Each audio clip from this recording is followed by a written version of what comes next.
Angel. Welcome to my channel. Welcome back if you're returning.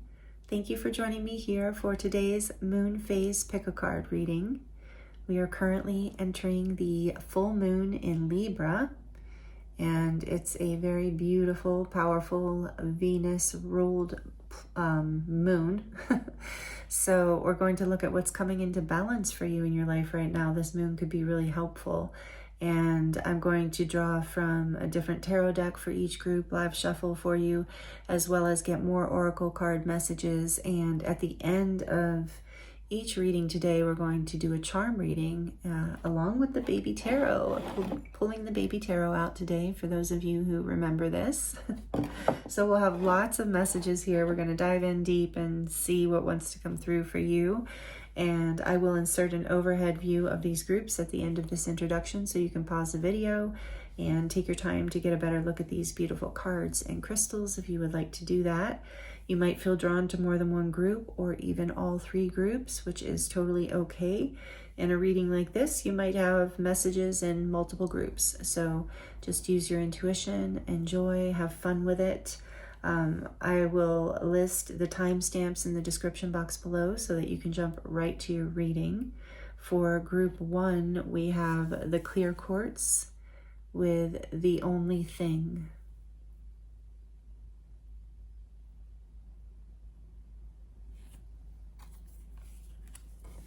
With the Amazonite heart.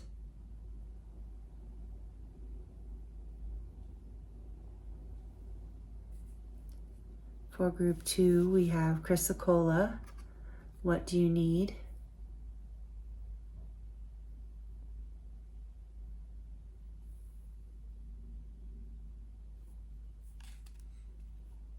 And the Aqua Aura coated rose quartz heart.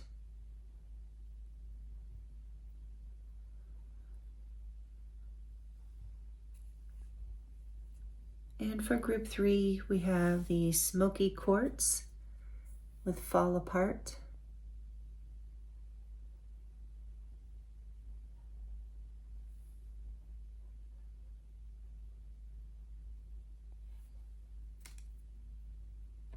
And the amethyst heart.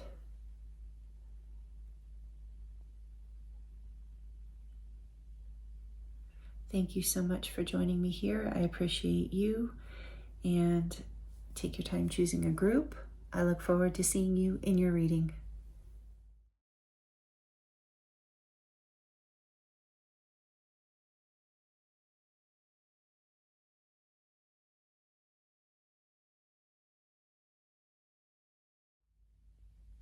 Hello, group 1.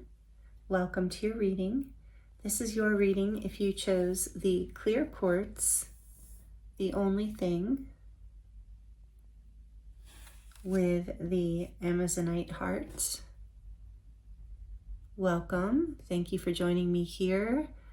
Group 1 for your reading today. I feel like I already said group 2, but I don't think I did.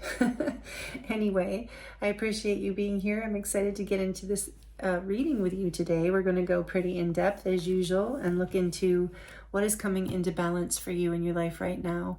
We're going to look at some pre-shuffled oracle cards and dive into the tarot to get most of the messages, and then we're going to do a charm reading at the end of this reading today to close out your reading with some baby tarot and some more little oracle, fun oracle at the end. So thank you for being here.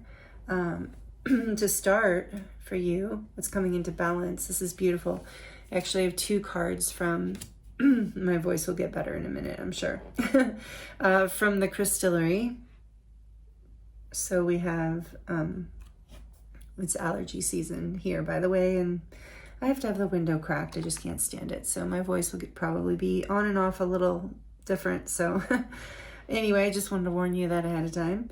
So this card says anchor in, and it is hematite. So what is coming into balance for you right away? I'm kind of getting a hint around. This card is beautiful. This talks about the only thing that you need for magic, for manifestation, to heal, all the things, is you. that you are the universe, that you are this divine being having a human experience, and that you are actually the only thing you need. But it also talks about clear quartz, how this is the only tool that people need as far as manifestation, because you can, so the idea when you use a clear quartz to manifest is you focus it on, you know, whatever it is that you're manifesting, you amplify it with the quartz energy. The stone itself amplifies the energy, and that's in order to help manifest it into reality.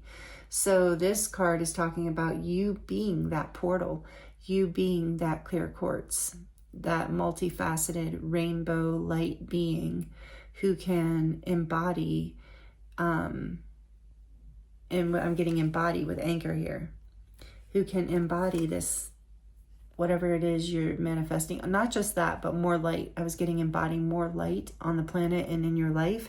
I do feel that this, I mean, it doesn't, you don't have to resonate with being a starseed, but I am feeling a strong starseed presence in this reading, at least in group 1. I don't know about group 2 and group 3 yet, but already I'm really feeling it here. So you might resonate with that. You might resonate with dragons, being connected to dragons, because I can't help but notice that beautiful dragon here.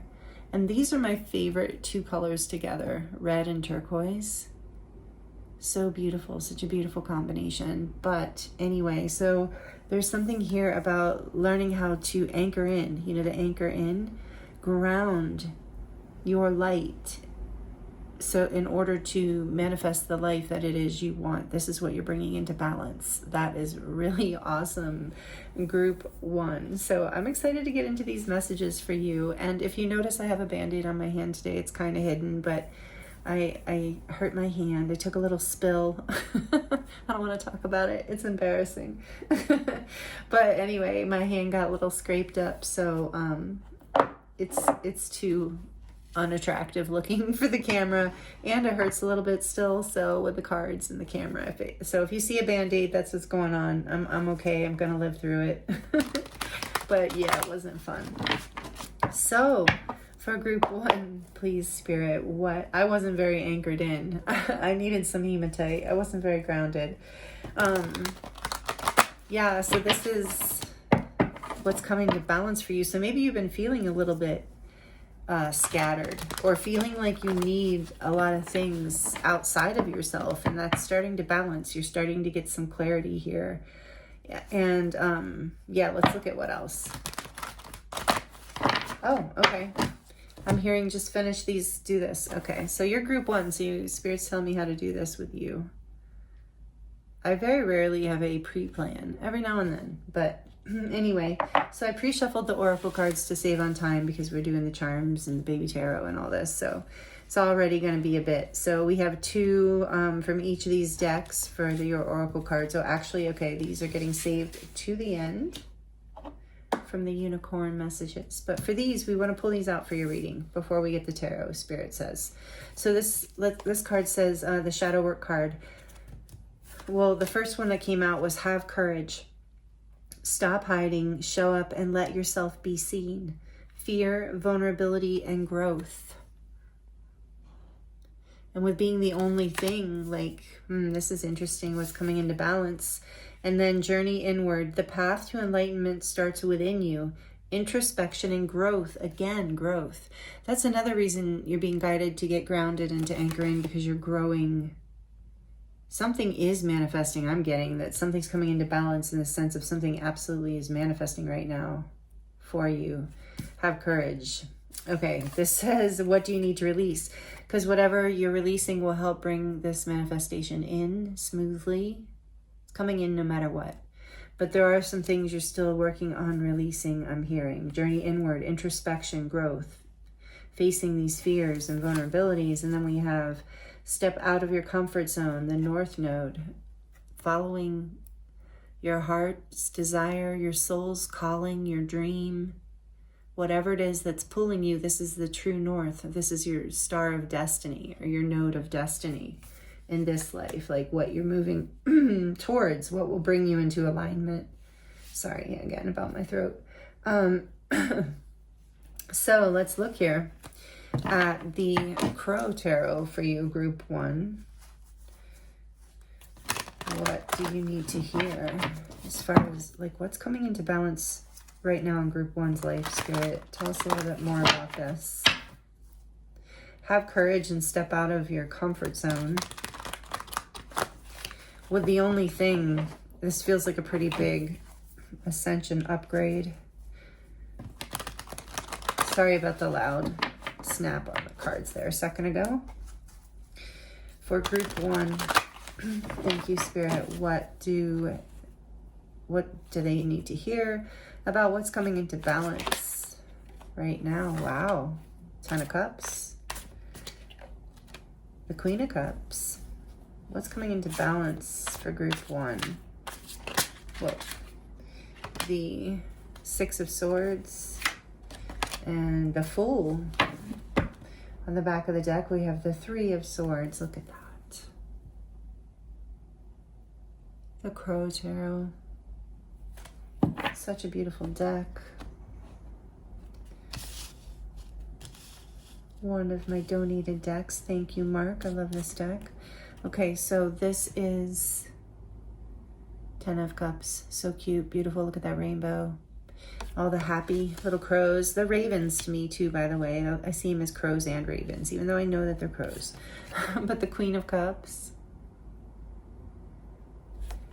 The Six of Swords. And the Fool. My voice just gave again. The Fool. Aquarius energy. Uranus. We've got cups out here, so we have water out here. We have air with the swords. So water, Pisces, Cancer, Scorpio, air, Libra, Gemini, and Aquarius. So strong Aquarius.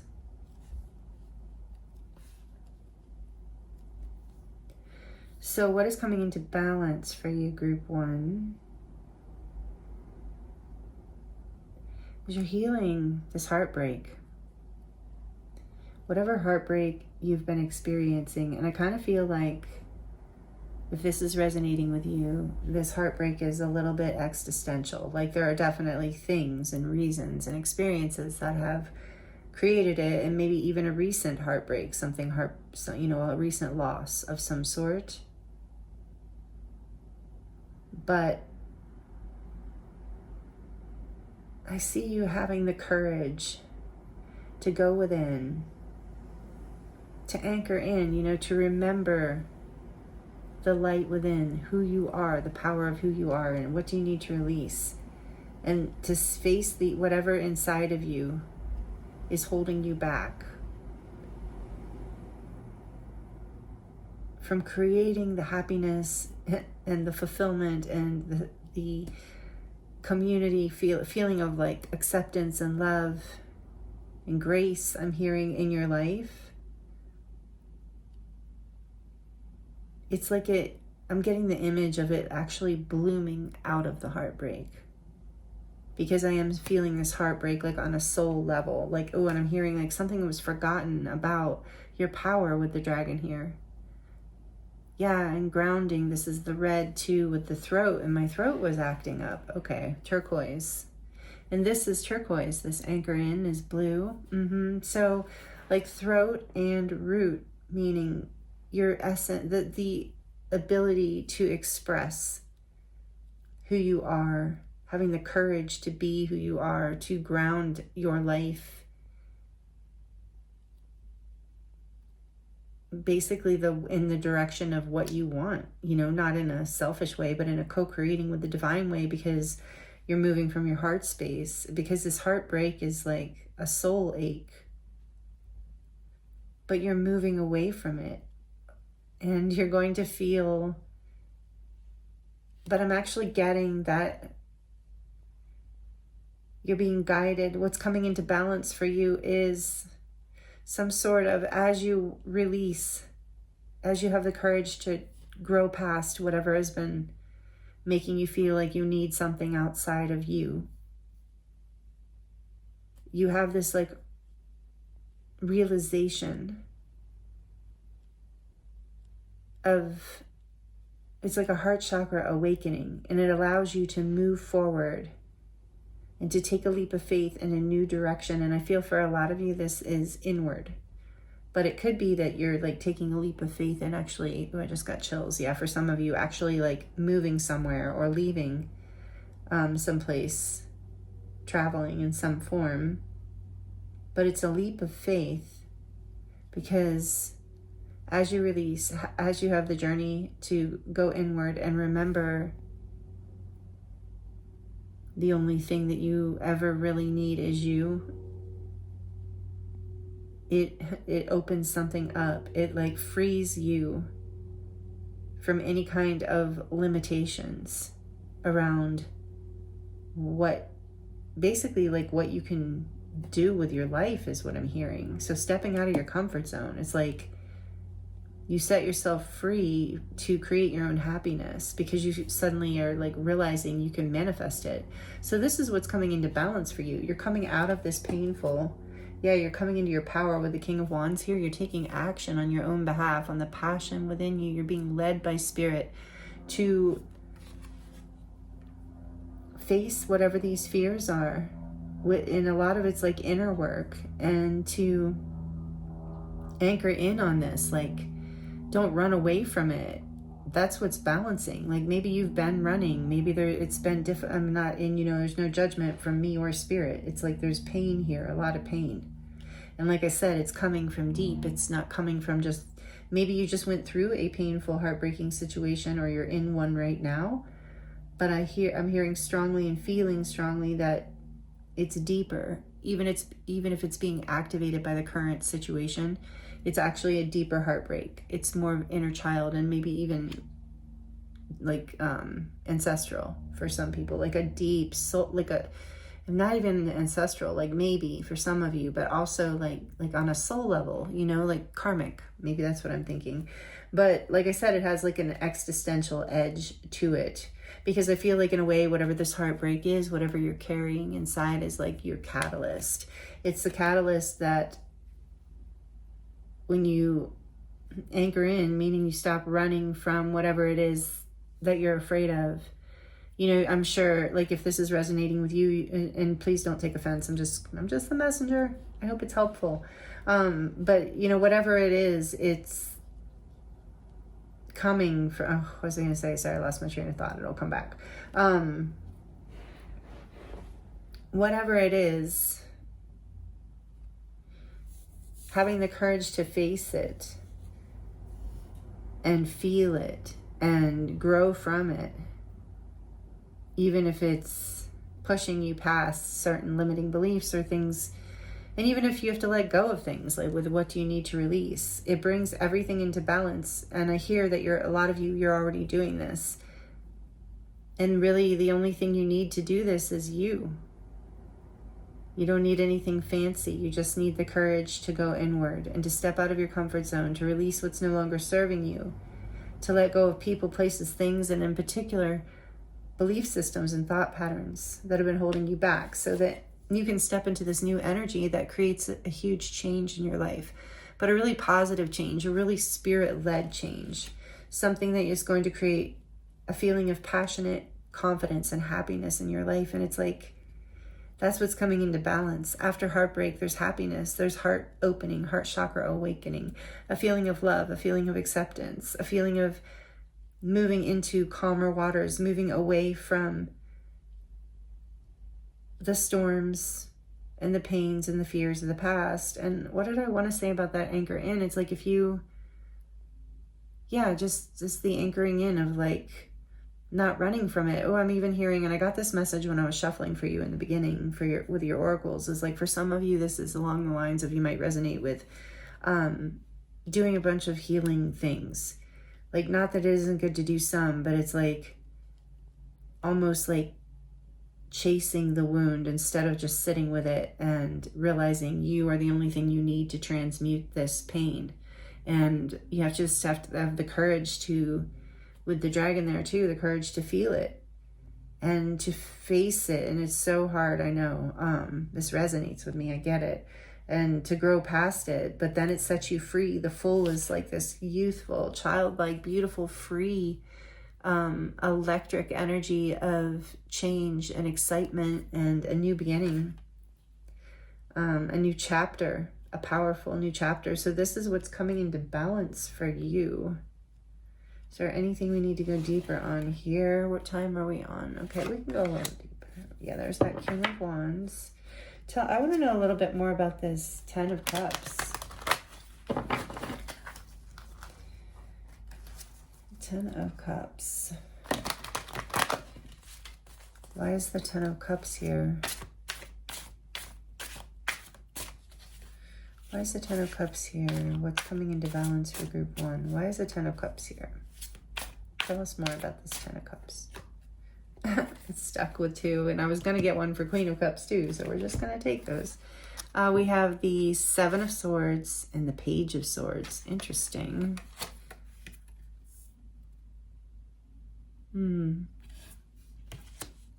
What's coming into balance is some beautiful cards. Some of you, I'm getting like some of you,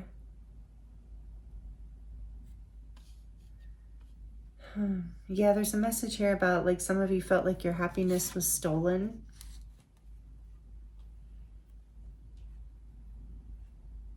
From you in some way.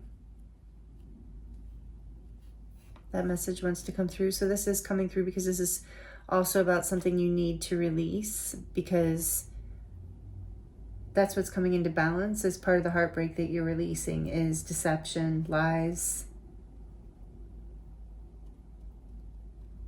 Just kind of, if not deception and lies, then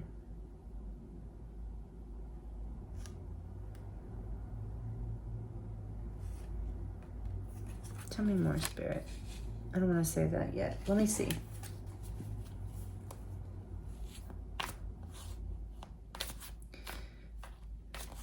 Oh, I just heard that like some of you is like you had to take what you could. What do you need to release? Take what you can and run is what I'm hearing. So it's like this Three of Swords energy. We're going to find out more about that that you're in right now. Let's look at that Three of Swords energy. Well, okay, no, because I was already over here. We're going to get one more. Tell me more about this. The Page of Swords for the Queen of Cups.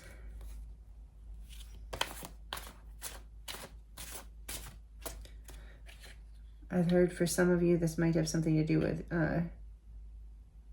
children in some way. So we have the Queen of Pentacles. Now we have 2 queens here. Wow. Anchor in. Yeah, anchor in. The only thing you need is this, basically. Oh, that's so funny. I just heard all you need is love. You know, the Beatles. All you need is love. You know. Yeah. So that's what I'm hearing. Like anchoring in. Wearing your crown.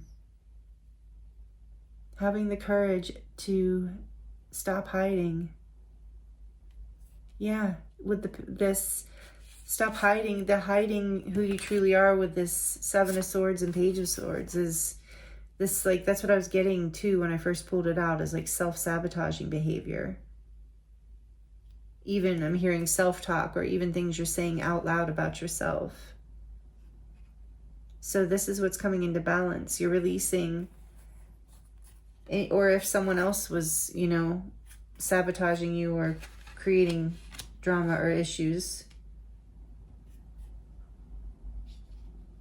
or if you feel like something was stolen from you,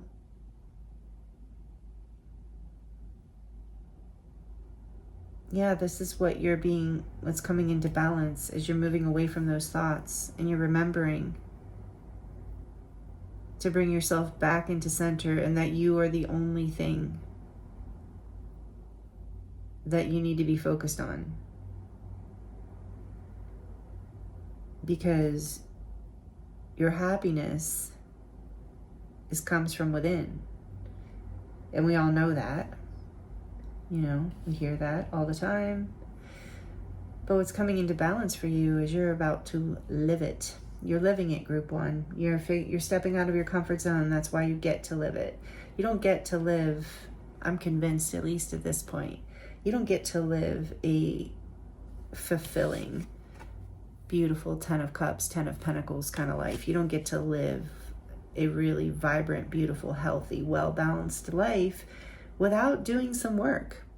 Honestly, like, we're all born with certain conditionings. We're all come from karmic families to a certain degree or another. And, you know, we all have lessons here on planet Earth, whether we like it or not, you know? So there is no easy way to grow. Like, it's just part of the journey. And so you are about to embark on a whole new chapter in your journey, because it feels like this is something that, as I'm speaking it, you already know this, you've already received this message, and you're anchoring it in. You are bringing it into your life. You're learning to be your own love, your own stability, your own happiness. And not that you won't have family and friends and community and people, but like, you've learned that you are the only thing that should be the center, because you are your north node. You are the one that takes you on this path. Wow, this is a beautiful, powerful message, group 1. Kind of deep into the reading. I don't know how many people are still here for it, but I hope so, because for those of you who are, this is likely really for you. So what Spirit wants you to know, what's balancing out, is that past pain, those past things, whatever they were. And you're about to go into a new chapter here. But it is going to require courage and a leap of faith. But we don't have, let me just, before I say it. Yeah, the 9 of Cups. Yeah, so it's like the 9 of Cups and the 10 of Cups, because you're coming into alignment, the only thing, like bringing your focus, what it is you truly desire, into your mind's eye, into your vision, making yourself and your dreams and your wishes important, not in a selfish way, but in I am the center of my own life, and if I don't take care of me, you know, no one else is going to. Yes, people do help out. We do have family and friends, but ultimately, like, you are, you know, as people would say, the main character of your movie, or at least you should be. Like, we all should be. And so this is what, in the sense of self-love. So this is what, as you step into this, the 10 of Cups is here. And it brings you into this really fortunate, powerful, grounded, loving energy here. Whether you're male or female, it doesn't matter about the Queen. The Queen's being here. But this is so what's coming into balance is any fears. Because what I was going to say is, I wanted to check the bottom of the deck before I said the devil isn't here. And I don't see anything indicating it nearby. So it feels like, or any karmic energies at all. So what's coming into balance for you is you're leaving that all behind. You're ready to embark on you're ready to take a leap of faith, to step out of your comfort zone and take this journey, because you're starting to feel grounded enough, empowered enough, sovereign enough. You've grown through something hard, overcome something, gotten away. We're able to learn something valuable. We're able to see what you needed to see. So it's coming into balance. Your happiness, your manifestation of this new chapter. Whatever your leap of faith is about, group 1, because, you know, everybody's different here.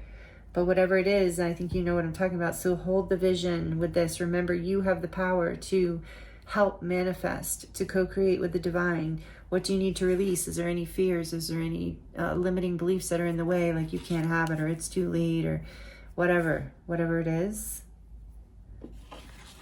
So let's look at these unicorn messages for you. This one says, number 41, law of grace.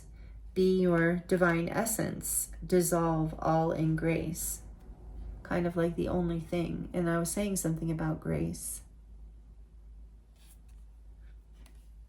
Yeah, this is if you, as you anchor in and you do this work, this inner work, you know, you will, grace is with you. This, I can see that here, and it's very beautiful.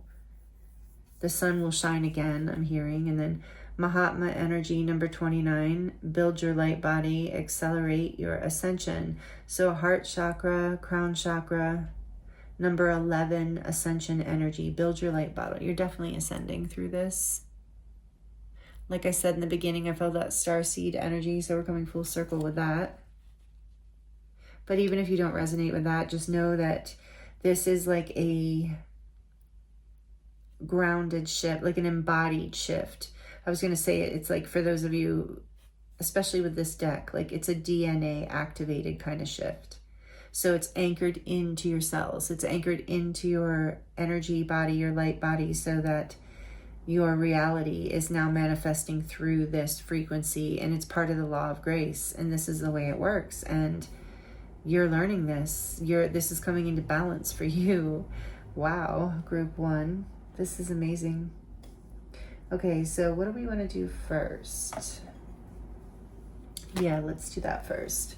And I have these for all the groups, but these are these new cards I got. They're small little starseed messages. They're just called Starseed Oracle. I kept calling them something else, but these were donated also. Thank you to my friend Karen. Thank you.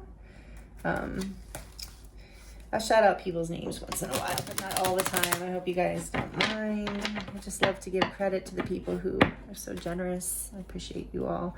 And I just appreciate you being here, by the way. Thank you. And thank you for your likes and your comments. Always really awesome and helpful. I appreciate you. So let's see. What else does group 1 need to hear right now about what's coming into balance for them? Meditation. Take a moment to connect to source through quiet, reflective meditation. I feel like this is saying like you're going to be feeling more at peace as this comes into balance, you know, clearly, obviously, after all these swords, and now you're moving into the cups and the pentacles energy, and then the Fool, you know, this is like gonna feel very transformational. It is an activation, like I said, a heart chakra activation. So, you know, meditation might be helpful for you if you are wanting to focus and manifest and embody. If you find that helpful, that could also be just a little shout out from Spirit for you, to a confirmation to do that. And then we have Blue Star. Follow the light of your inner compass, the blue star. It will lead you to the truth that resides within your soul. Yeah, you're the only thing you need. You are the light, the truth. You are one with the universe, as we all are. So, you know, good reminder, but what a powerful thing to be coming into balance for you. I mean, this is the messages coming through for you, that you're manifesting something really amazing here. Something very abundant. It's going to be, yeah, you're going to be anchoring in all that you need. I'm hearing with the only thing. Yeah, if there's been a past of pain and lack and fear and any of that, self-sabotage, destruction, all that's leaving. It's part of what you're releasing. Dreams, just like I said, your dreams are coming true, or at least like one of them, if not like it feels like a lifestyle shift, like with the Fool here, a whole chapter, something brighter coming in. So this says the universe speaks to you through your dreams. Oh, and then, yeah, you might be dreaming and receiving messages in that way, or through meditation with Blue Star, with like, you are the only thing you need. So yeah, you're receiving messages in your dreams. So, all right, let's get into your charms and your baby tarot. So the charms are a little bit loud. If you're wearing headphones or sensitive to noise, you might want to turn it down for just a few seconds. For group 1, what do they need to hear? What's coming into balance for group 1? Thank you. And then the baby tarot, which don't make any noise. I can't see them. It's this cup. I love this cup. It was like handmade and hand painted. It's so pretty. For group 1, please, Spirit, what do they need to hear about what's coming into balance for group 1? What do they need to hear from the baby tarot? Thank you. Whoop, it's kind of a lot. All right, let's see. We got the Page of Cups. Nine of Pentacles. There's that Nine of Cups again. So yeah, dreams and wishes here. Fears being released. Your fears are being balanced out, so it's easier for you to manifest. We have the Nine of Wands. Nine of Wands. And the Magician, like I said, easier for you to manifest. You're making it happen, group one. You have been. Yeah, look, the Nine of Swords, I'm keeping it in reverse. It's sitting there in reverse. Yeah, you're overcoming this, whatever anxiety and pain was in the past. That's even part of the heartbreak. It's like anxiety-ridden kind of heartbreak. You're ready to create a new beginning. A fruitful new beginning. You're going to... You got 9-9 here too. Yeah, you're completing a cycle of where you felt like you were having to fight really hard and deal with some like lower vibrational energies that were creating pain and conflict and anxiety. And a lot of it was like you started to realize something you could manifest differently. So you're ready for a new beginning. You're excited. You're feeling creative. With that full energy in the Page of Cups, this new beginning is joyful and playful, and you're feeling light, you're feeling excited, you're feeling confident, and you're feeling very self-sufficient and very aware, very focused and aware of what it is that you want. And that is exactly what they said you needed to do. And I'm again being guided to say to you, don't give up, because you have the power to move past that fear energy, overcome it, and literally create whatever it is here that you're dreaming of. It brings you such a level of stability and happiness, and it is a full-on heart chakra awakening. I can really feel that here. So for you, group one, we have the little Ganesh. So the overcome, the god that, Hindu god that helps you overcome. Forgive me if I'm saying this wrong for people who know, but basically the overcomer of obstacles is one of the things I know him as, and that's what I'm hearing for you. And you are just, because of all of this coming into balance, because of what we talked about, coming into balance, we have full circle healing here. Because of that, the obstacles are melting away, partially because your fear is also melting away. Full circle healing, oneness again, remembering that you are one with the universe. Dream, hope, trust, love. Yeah, dream, hope, trust, and love. Exactly.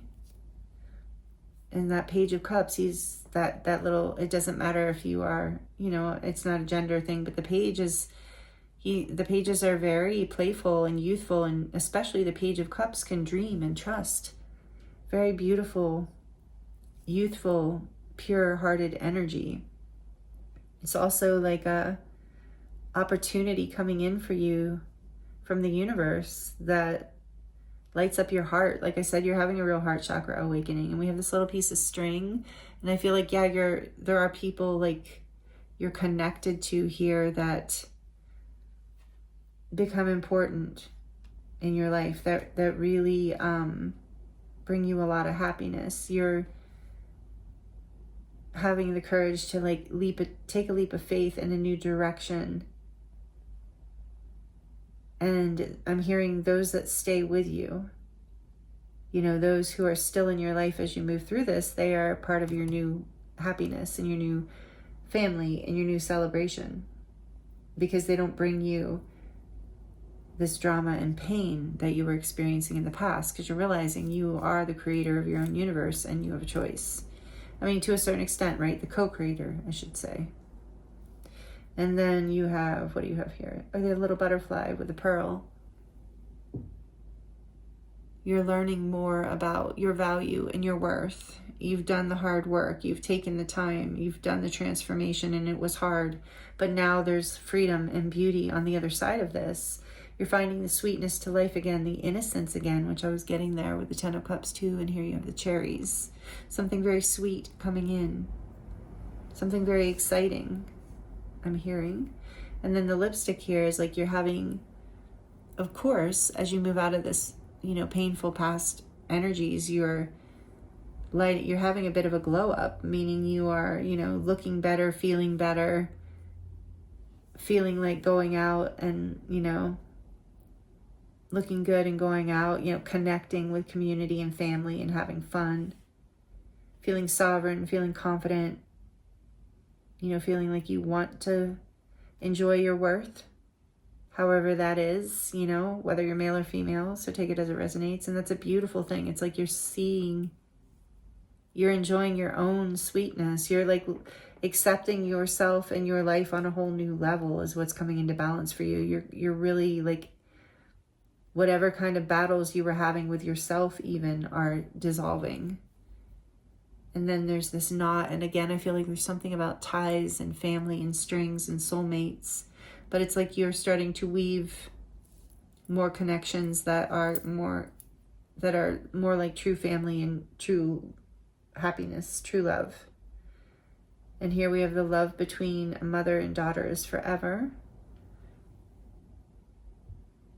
And so, take that as it resonates. But again, I was saying there's something here about family and healing and a new chapter. And we do have 2 queens here, so maybe something with a mother, or you are a mother, or you're connected to a mother. There's something powerful here about the feminine.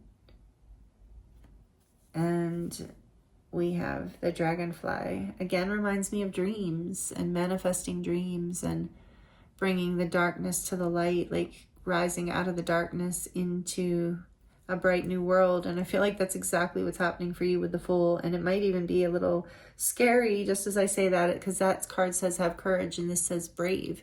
Because you are brave enough, you are overcoming, you're coming into your power with this Magician, overcoming this 9 of Swords. It's like you're overcoming whatever fear and anxiety was holding you back. It's part of what you're releasing.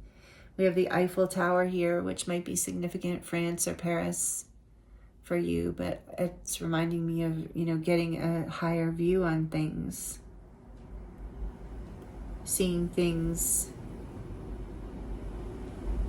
from a different perspective in order to move past whatever, when it's smaller, it's not as scary.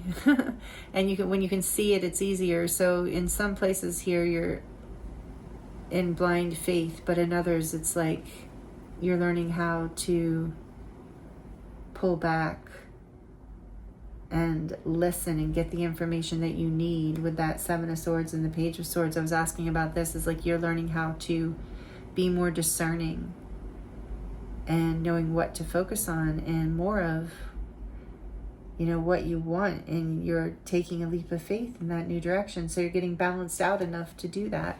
And some of you might already have already taken this leap, and, because you're all in different timelines, and know that it is like leading you into heart chakra awakening, happiness, stability, family, love, peace, all the things that we want to manifest. So good job. So this is a really beautiful message, group 1. You're definitely starseeds, light workers, some sort of powerful divine being, some sort of powerful magician, because you're manifesting out of darkness into light, and you're doing it in a pretty profound way.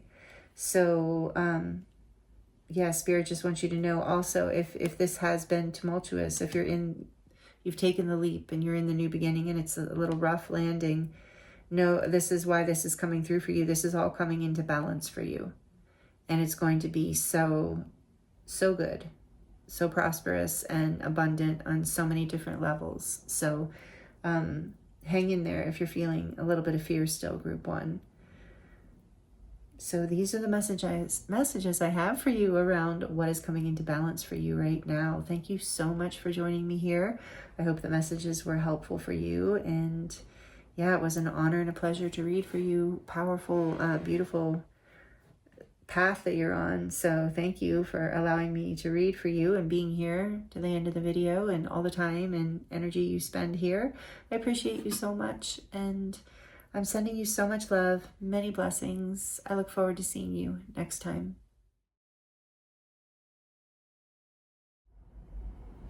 Hello, group 2. Welcome to your reading.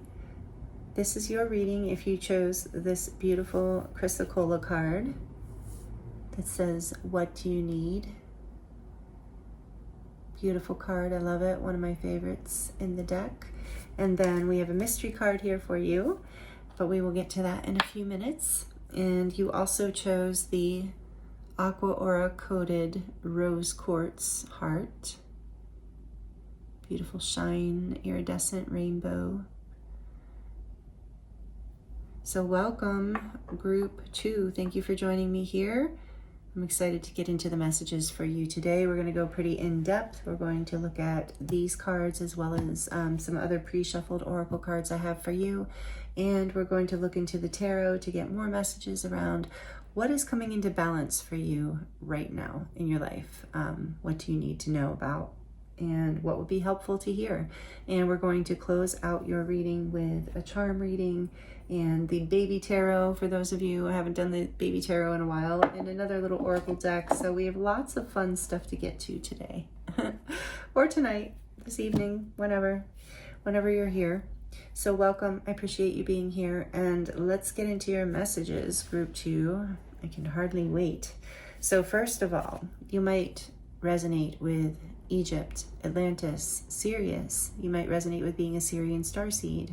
If you don't, that's totally okay, but that is clearly, there's a lot of Syrian and Egyptian, you could say Atlantis, it's all the same culture as far as passed down traditions. So you might resonate with those energies. I definitely resonate with Syrian energies, love them. Like I have Isis here and Basat over here, and this black cat that isn't technically Basat, but she represents that to me. So I have Horus around, I have a lot. So I really love, feel very connected to those energies as well. So I'm right there with you. And so we're gonna look into, like I said, what is coming into balance for you in your life right now. What do you need is an interesting start. And I'm definitely gonna read from the book for this one because what it talks about is really interesting and helpful. And I think going to give us a lot of clues into what Spirit wants to share with you in your reading today. And unfortunately, I realized I do not have, out of all I have so many different crystals and I don't have Crystallary. It's all over Arizona. I need to get a piece. I need to just get a piece. It's crazy. I can't believe it. It's so beautiful too. I love it. So some of you know what it looks like. It's quite beautiful. Blue, turquoise, and bright green, kind of like malachite, and just all woven together. But I'll show you a picture in a minute. So this is your first card, signifying card, and then your mystery card is carnelian, and it says get curious.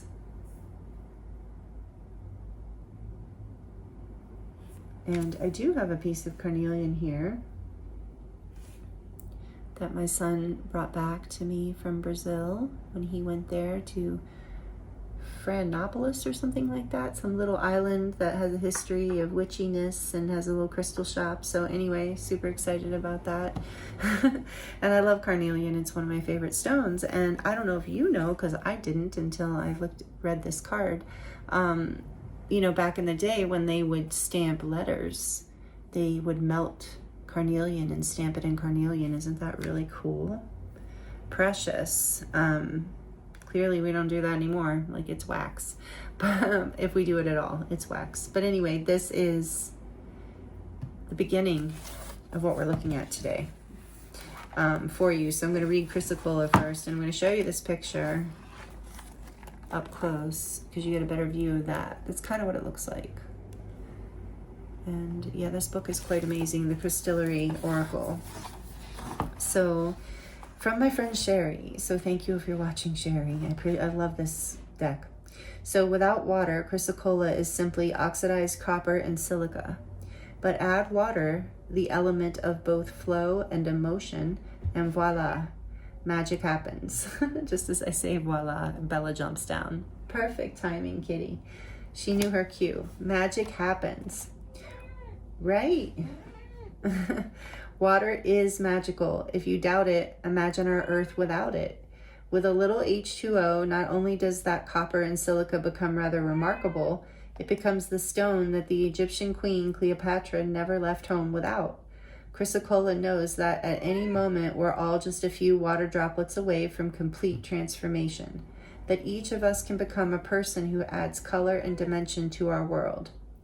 The question that Chrysacola asks is, what do you need to bring into your life or your psyche to allow you to shift and grow?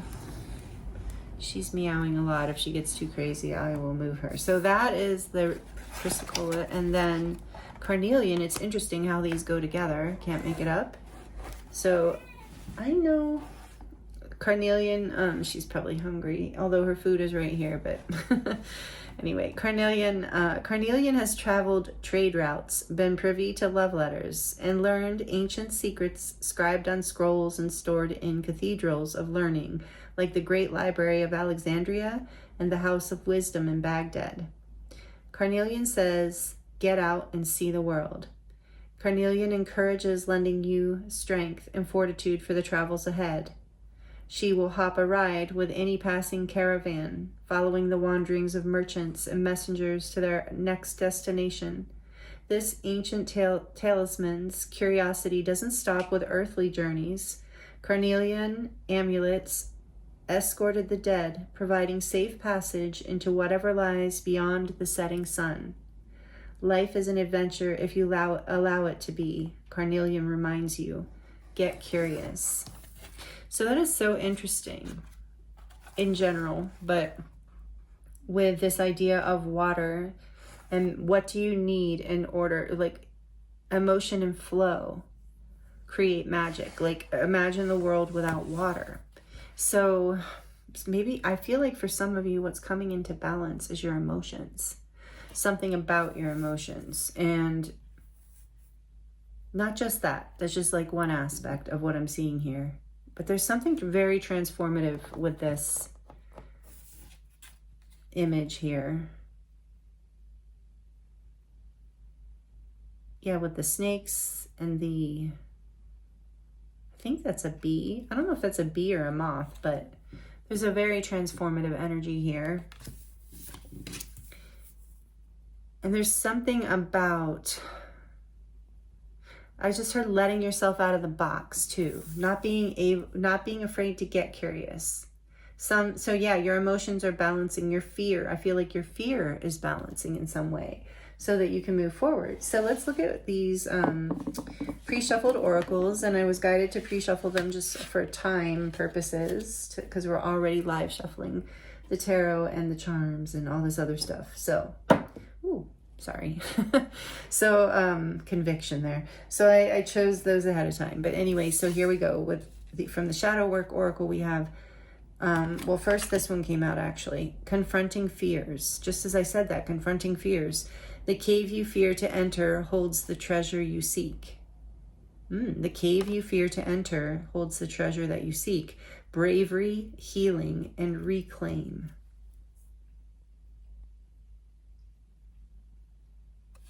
A whale might be a significant animal for some of you. I like to call out the symbols sometimes when people... Yeah, I wonder if it says in here. I'm kind of curious. More than kind of, or I wouldn't be looking. But if it's a moth or a bee, like what is that? I mean, I think it's a bee. I kind of want to see if it says... Because moths make me think of like transformation. Or maybe it's a lotus. Or not a lotus, sorry. Not a lotus. Somebody just clicked off. It's like, this person's dumb. No, locust is what I was thinking. Maybe it's a locust. Or I don't know if scarabs fly. I don't think so. Anyway, somebody's going to have to fill me in. I can't believe that it's not in here. That just seems... Because they normally describe the picture, right? All right, I'll stop. Back to your reading, group 2, sorry. Okay, sacred boundaries. Respecting and honoring your limits sets you free. Sacred boundaries. Respecting, and that's with what do you need? Respecting and honoring your limits sets you free. Assertiveness and self-care.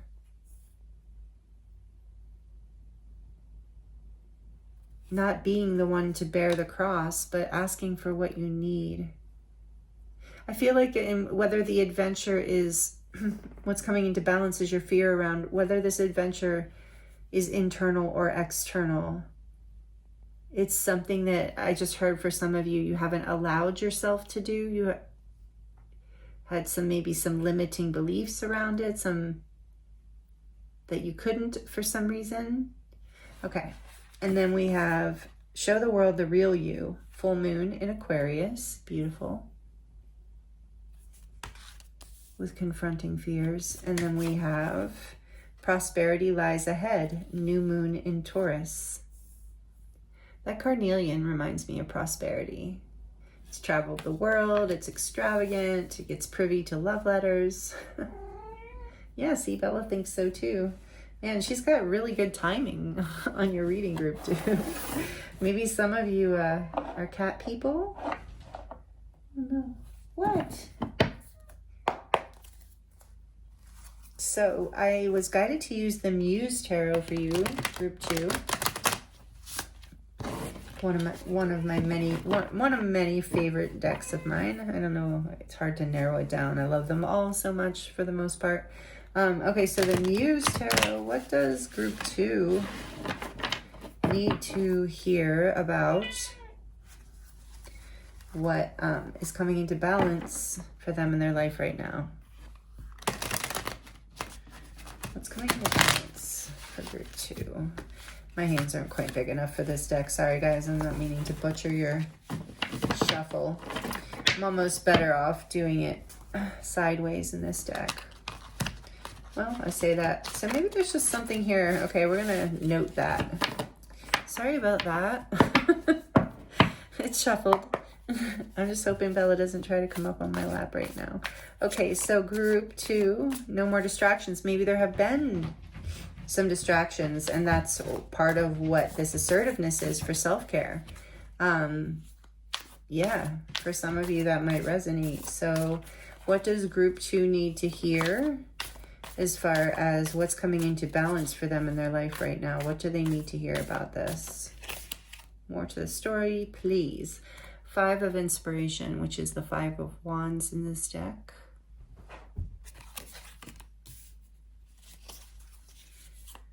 What's coming into group 2's life? What's coming into balance in group 2's life right now?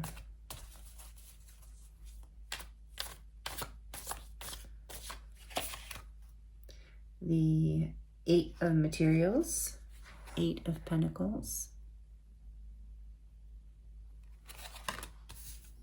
Roses might also be significant to you in some way. What, because this deck has got roses all over it.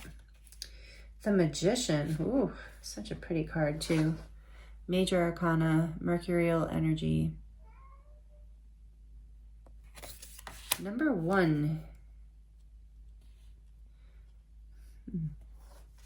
What's coming into balance for, yeah?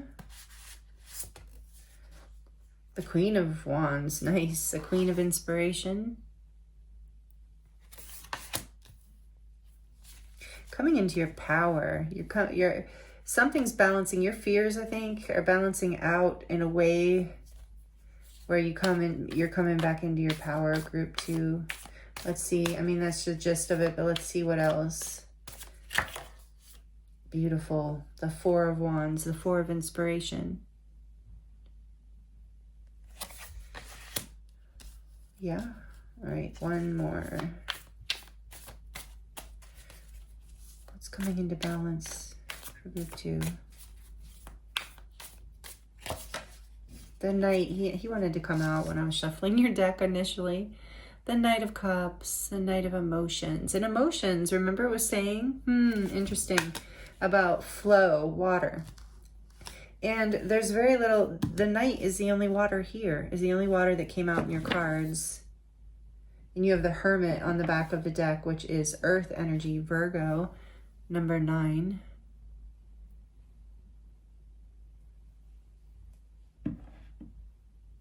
What's coming into balance is you're coming out of a place of contemplation, healing, introspection, maybe feeling a little bit like a dark night of the soul. You've had to create boundaries in your life, maybe around social situations and people for a while as you you know, something sent you into that hermit position. And I feel like there was some sort of conflict with the Five of Wands here, whether it was internal or external or both. Maybe conflict at work, but it doesn't have to be. But it's like the Queen of Inspiration, she shines bright. Like the only, yeah, she's bright, beautiful, radiant, a showstopper. Like the second she walks in, and you don't have to be a she. I'm just saying she because it's a queen. But, you know, the second she walks in the room, everyone stops, looks at her. She is got the sun. She is literally the sun. She is here to do that. She's born to do that. This is Leo, Aries, Sagittarius, fire energy. You do have a lot of fire here. Not a lot, sorry. You do have some fire here. And anyway, she's confident. This energy doesn't even exist to this energy. Look how relaxed she is. She is not concerned about anything, about the competition, about who's doing what, about who's saying what, about anything that's happening whatsoever, because she's found her own level of, she's found, like, in relation to your cards, this energy has found what he or she needs and is feeling inspired to step into a whole new foundation, to explore where your heart wants to adventure, where your mind's, like I said, this traveling, this get curious, doesn't have to be physically traveling for all of you. For some of you, it absolutely will be, right? Bella's confirming, especially with this show, The World, The Real You. So it's about coming into this powerful, confident, creative light. But it's also maybe about traveling the world, or traveling the world on the internet. What, are you coming up? She's a very vocal kitty. She's one of the most very talkative kitties I've ever had, honestly. And somebody told me that torties, which is a darker colored calico, are chatty like that. Are you chatty? I don't know what she wants, probably out, but anyway, we'll see. Hopefully she'll be quiet. Well, if not, I'll pause it. Oh, you're going to hear her eating because she has a little snack over there. Okay, good. That's what she wanted. Sorry. Again, this interruption. Okay, so you're letting go of the distractions. This is what's coming into balance for you. You're confronting your fears. You're having the bravery to reclaim your space, your life, your boundaries, what it is that you need in order to manifest the peace and the new foundation that you want, whether it is, in this particular case, I mean, it could even be like a new location, but it really just feels like a new lifestyle, like a new, no, for a lot of you, you know what it is, yeah, a new life, a new way of living, where you feel more at home, more celebrated, more confident, more at peace, because you're figuring out what you need. That's what prosperity lies ahead. There's a gift you're manifesting it, and the gift is your life, I'm hearing. So you've done the work on yourself. Like I said, that for some of you, this is about a new job or a new home or a new something, relationship perhaps even. And maybe you don't see that coming, whatever this new thing is, but you're manifesting it. You are having the confidence to bring it into reality, to go after what it is you desire, to, yeah, for some of you, it's attracting in opportunities for love in whatever form that you're wanting that. Whatever it is you want, you're learning how to manifest it, and you're getting curious about this. Like you're getting curious that about what it is you want to come into fruition for you. With the Magician here too, you're learning how to transmute. I'm getting with this, I think it is a locust. I'm going with that. with that there too, because they're that death, they represent death and rebirth, like a moth I think does too. But anyway, there's just this energy with Gemini energy here too, like of transformation. We have Virgo grounding this transformation, creating, doing the work that it takes. That's what's coming into balance. And what's interesting is in this 8 of Pentacles is she's doing a balancing act with those roses. It looks like she's juggling. So it's like you're learning how to balance your life, yourself through the distractions, how to balance your fears, how to overcome them, and how to take power in your life and be confident and create the portal basically that you want, and create the opportunities that you want. Take the adventures that you want. And I'm hearing for some of you, like adventures of the heart that maybe you didn't feel like you, oh no, I'm hearing that, like, yeah, for some of you didn't feel like you could because you weren't giving yourself what you needed. You weren't allowing yourself to step into your power. So what's coming into balance is you really are. You're doing this healing work. You're finding that star energy, Aquarius again, and you have this show the world the real you. So this Queen of Wands, you're stepping out into the world with confidence. I'm hearing too, like what's coming into balance is this curiosity. Like you're getting curious about what you need. You're getting curious about how it is that you do want to show up rather than as the real you, authentically, with the, in love with life, with the opportunity to love yourself more, like figuring out how to show up like that. Not according to anyone else's standards, but by your own, being your own creator and respecting and honoring your limits around like what feels good to you and what you want in your life and what's okay with you. Even if it's something that other people think is okay. Like if it's not okay with you, then it's not okay. And this prosperity is coming in,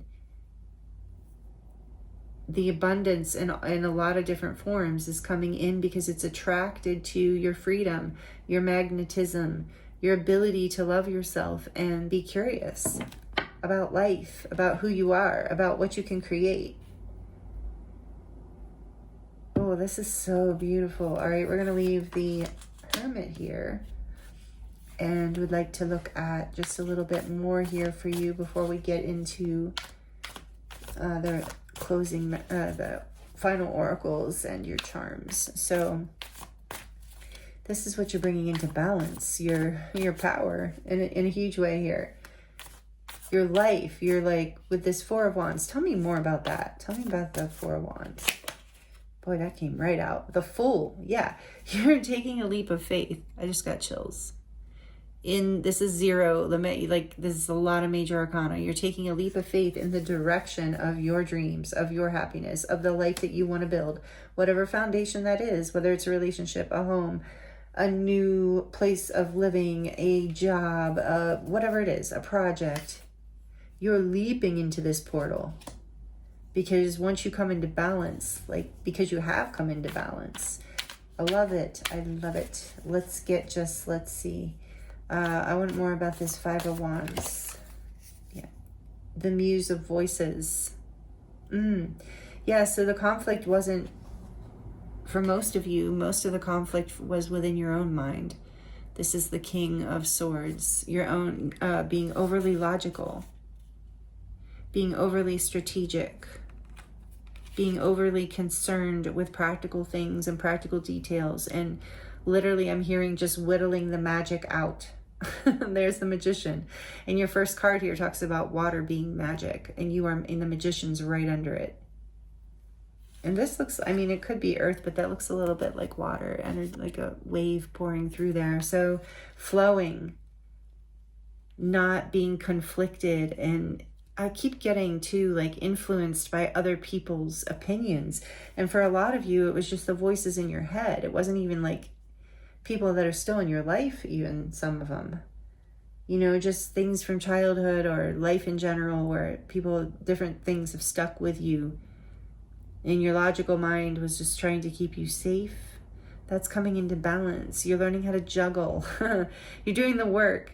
You're learning how to juggle those fears and overcome them and go be okay with what you need, with your own unique individual sense of, even if it doesn't make sense to someone else, and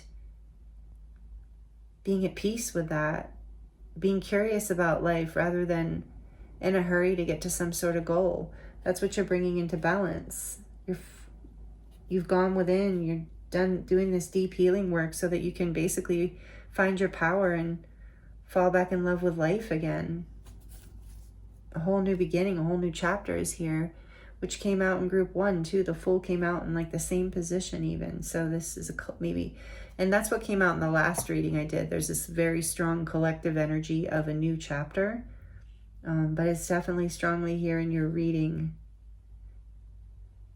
Yeah. And the assertiveness and self-care, the ability to take this leap of faith into the direction of your dreams, your happiness with this 4 of Wands. Yeah, with the Star in the direction of your dreams and happiness. Here's Aquarius energy, major arcana for Aquarius. You're healing. You're having the hope to, not the hope, you are having hope, but you're having the ability, the confidence, the strength, the courage to follow this star, to step into your star energy with the Queen and the Star here. Maybe some of you are actually in front of people in some way, or going to be. Maybe that's part of the leap. Maybe you're traveling to do this. But for some of you, it's about just traveling in the sense of following your North Star, following what feels like your destiny, what feels like it lights you up. And I'm getting strongly, a lot of you, this is work related. And so if it is, whether it's relationship or work or whatever it is, ask for what you need. Honor your, of course, without being over the top ridiculous, which the Queen is not going to be. If we were looking at a page, well, we are, we're not even having a page out here. We have the Knight and the Magician, but especially this energy, all this energy is very evolved. So whatever you're going to ask for, group 2, whatever your needs are, you're going to have the ability to make it happen. You're going to be asking for it in a way. You're not asking for things that are out of line or unheard of or ridiculous. So, you have to look out for you, and this is what you're doing. You're confronting your fears. You're being assertive. You're being brave. You're healing. You're reclaiming your power. You're getting curious in order to get the courage. That's what I'm hearing for some of you. That's what's coming into balance. You're confronting these fears, and as you do, and as you, even creating boundaries was fearful, I'm hearing for some of you. So as you do this, it's bringing you back into your power. It's helping you see things more clearly. There's something, it's like you're finding this inner work to almost be fun even. You're no longer afraid of the adventure. You're starting to see that it's an adventure, this journey of, the waves of life, the waves of the heart in particular, with the Knight of Emotions here. And not being afraid to be you and trust and cut and shut out with sacred boundaries, shutting out people, places, or things that don't align with your authentic self, that don't feel good.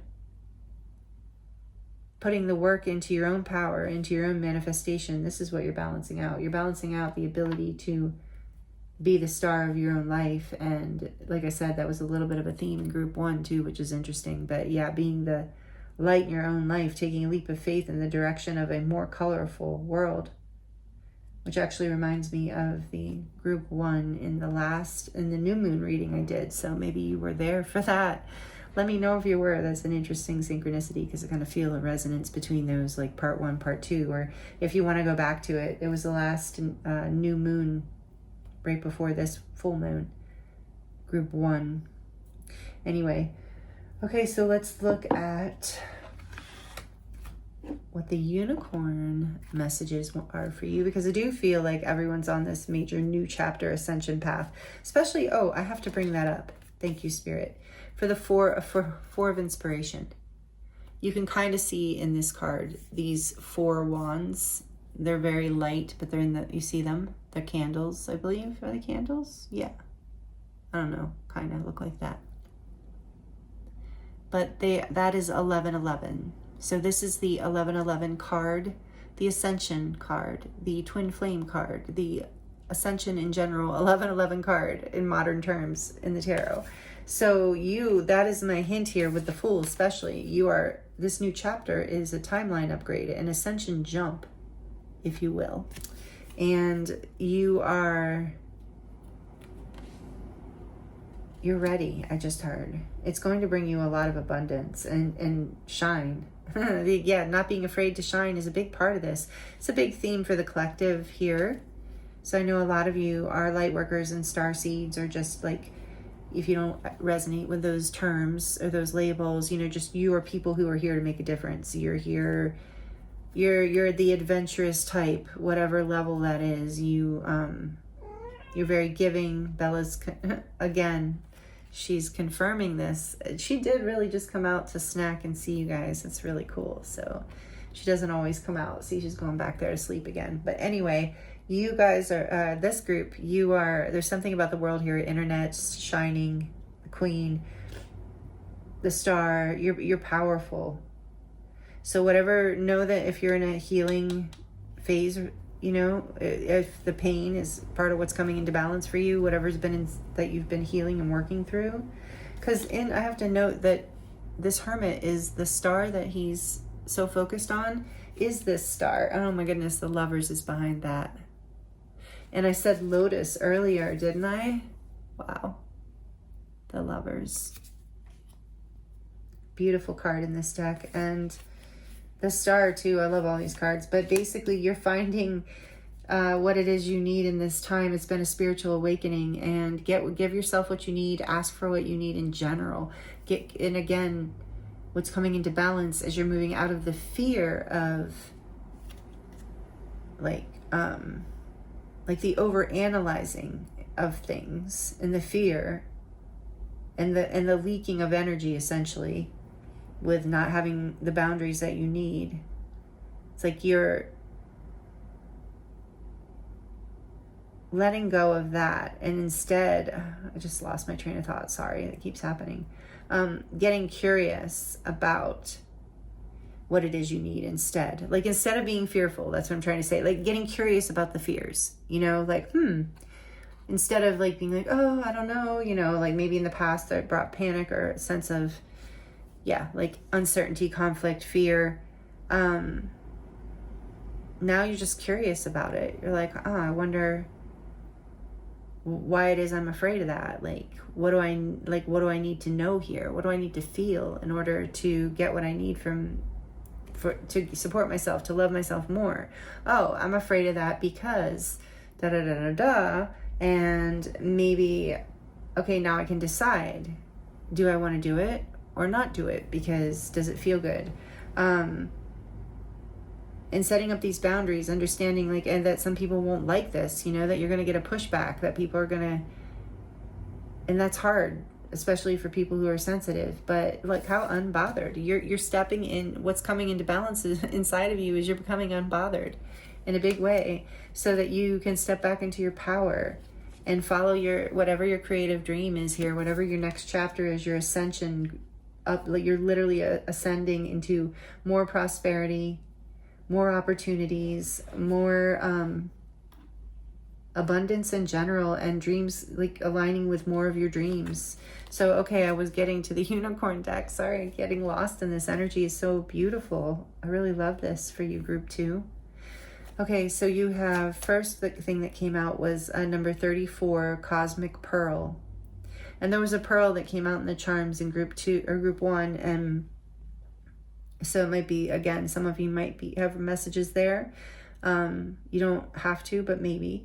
So this is number 7, and again, there's been this like spiritual journey. There's like a spiritual awakening journey. If you are a healer or a shaman, you consider yourself shamanic, or a starseed, or a light worker, or anything like that, and in someone who's holding wisdom and light for others, it's like often can be, especially the first however many decades, but often can be like a very challenging journey, because it's often, you know, referred to as the path of the wounded healer, because it's through this journey that of healing your own wounds and discovering your own, you know, going on these adventures of your own soul, that you gain these, like, you know, you heal and you become a healer, because you've like healed through your own wounds. So it's the same thing here with this journey, because this is like the fool's journey.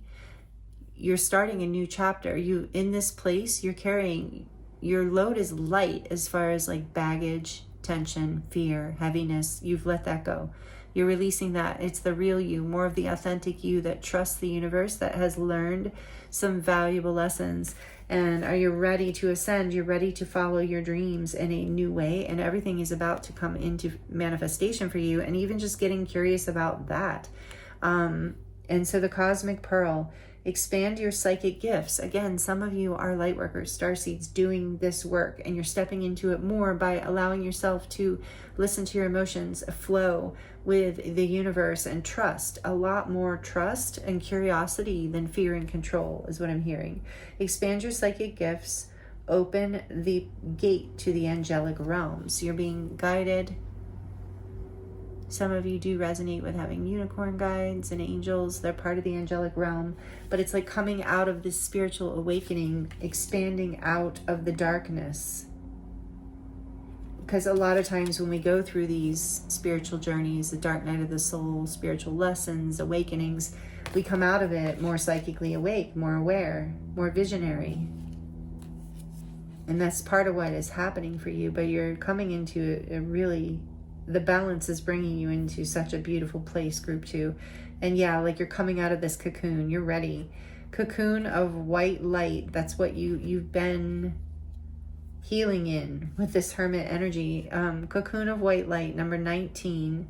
Rest in perfect love. Understand oneness. And there's a rainbow butterfly. Full spectrum. This is a full transformation of yourself and your whole life. Really awesome. Like, let me know in the comments if you would like to share how this is resonating for you, because wow. Yeah, group 1 was powerful too. Man, this collective, you all are amazing. You're amazing. Seriously. When I feel this energy, I'm always like, wow. Okay. So happy to have you here. Such an honor to read for you, and a pleasure. So yeah, you are becoming this pearl. You are this pearl, but you're beginning to recognize it. So that's part of what's been happening. Oh, and let me get a couple of these. Speaking of star seeds, let me get a couple of these star seed oracle cards out that I wanted to share with you too. Getting just a couple more messages here. What's coming into balance for group 2? Powerful reading. What's coming into balance for group 2? I just heard long time coming. For some of you have been working on this for a while. Internal alchemy or inner alchemy, yes. Stars number 17, and before the star number 14 we have temperance, and you've done some deep healing work. You've done some, you know, that's why it's coming into balance. So inner alchemy is achieved when you react to fear with love. Exactly. You're confronting your fears with love, and it's transforming. I just got chills. You and your entire life. That's the magician too. He knows that that fifth element is love. Love of the universe. Not like human special love, although that's part of the love of the universe, but bigger than that, love. No limitations. Yeah, bigger than that. Thank you, Spirit. You are a celestial being with unlimited potential. There is much for you to share. And this is what you're bringing into balance. Your confidence around this, your knowingness around this, your power around this. And on the back of the deck, love. Thank you. Just as I was talking about that. Love. Live your truth and share the love that is in your soul. Exactly with this Knight of Cups. Share the love with the world. Shine your light. Show the real you. Because you, in your, embody a lot of love. And especially like when you love yourself, that reflects back out. Beautiful group 2. All right, let's get into your baby tarot and your charms to close out your reading. Thank you for liking the video if you're liking it and it's resonating. I appreciate that so much. It really helps. Okay, actually, let me get your baby tarot first. I hate to mess with the energy of the cards. Okay, so you can see it's in this cup that I can't really see. So for group 2, what do they need to hear to close out their reading about what is coming into balance for our beautiful group 2? Thank you.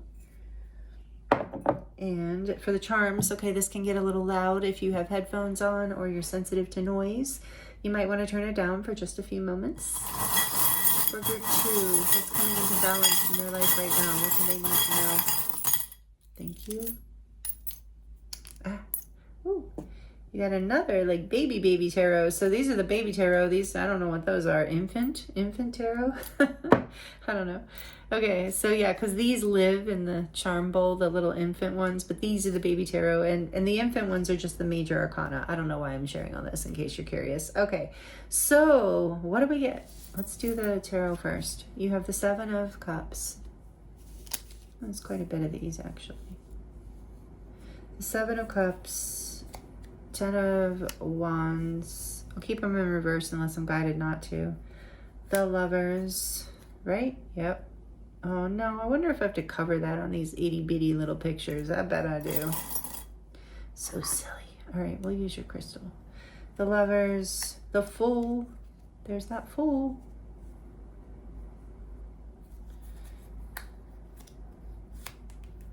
The 5 of Pentacles. And 3 of Wands.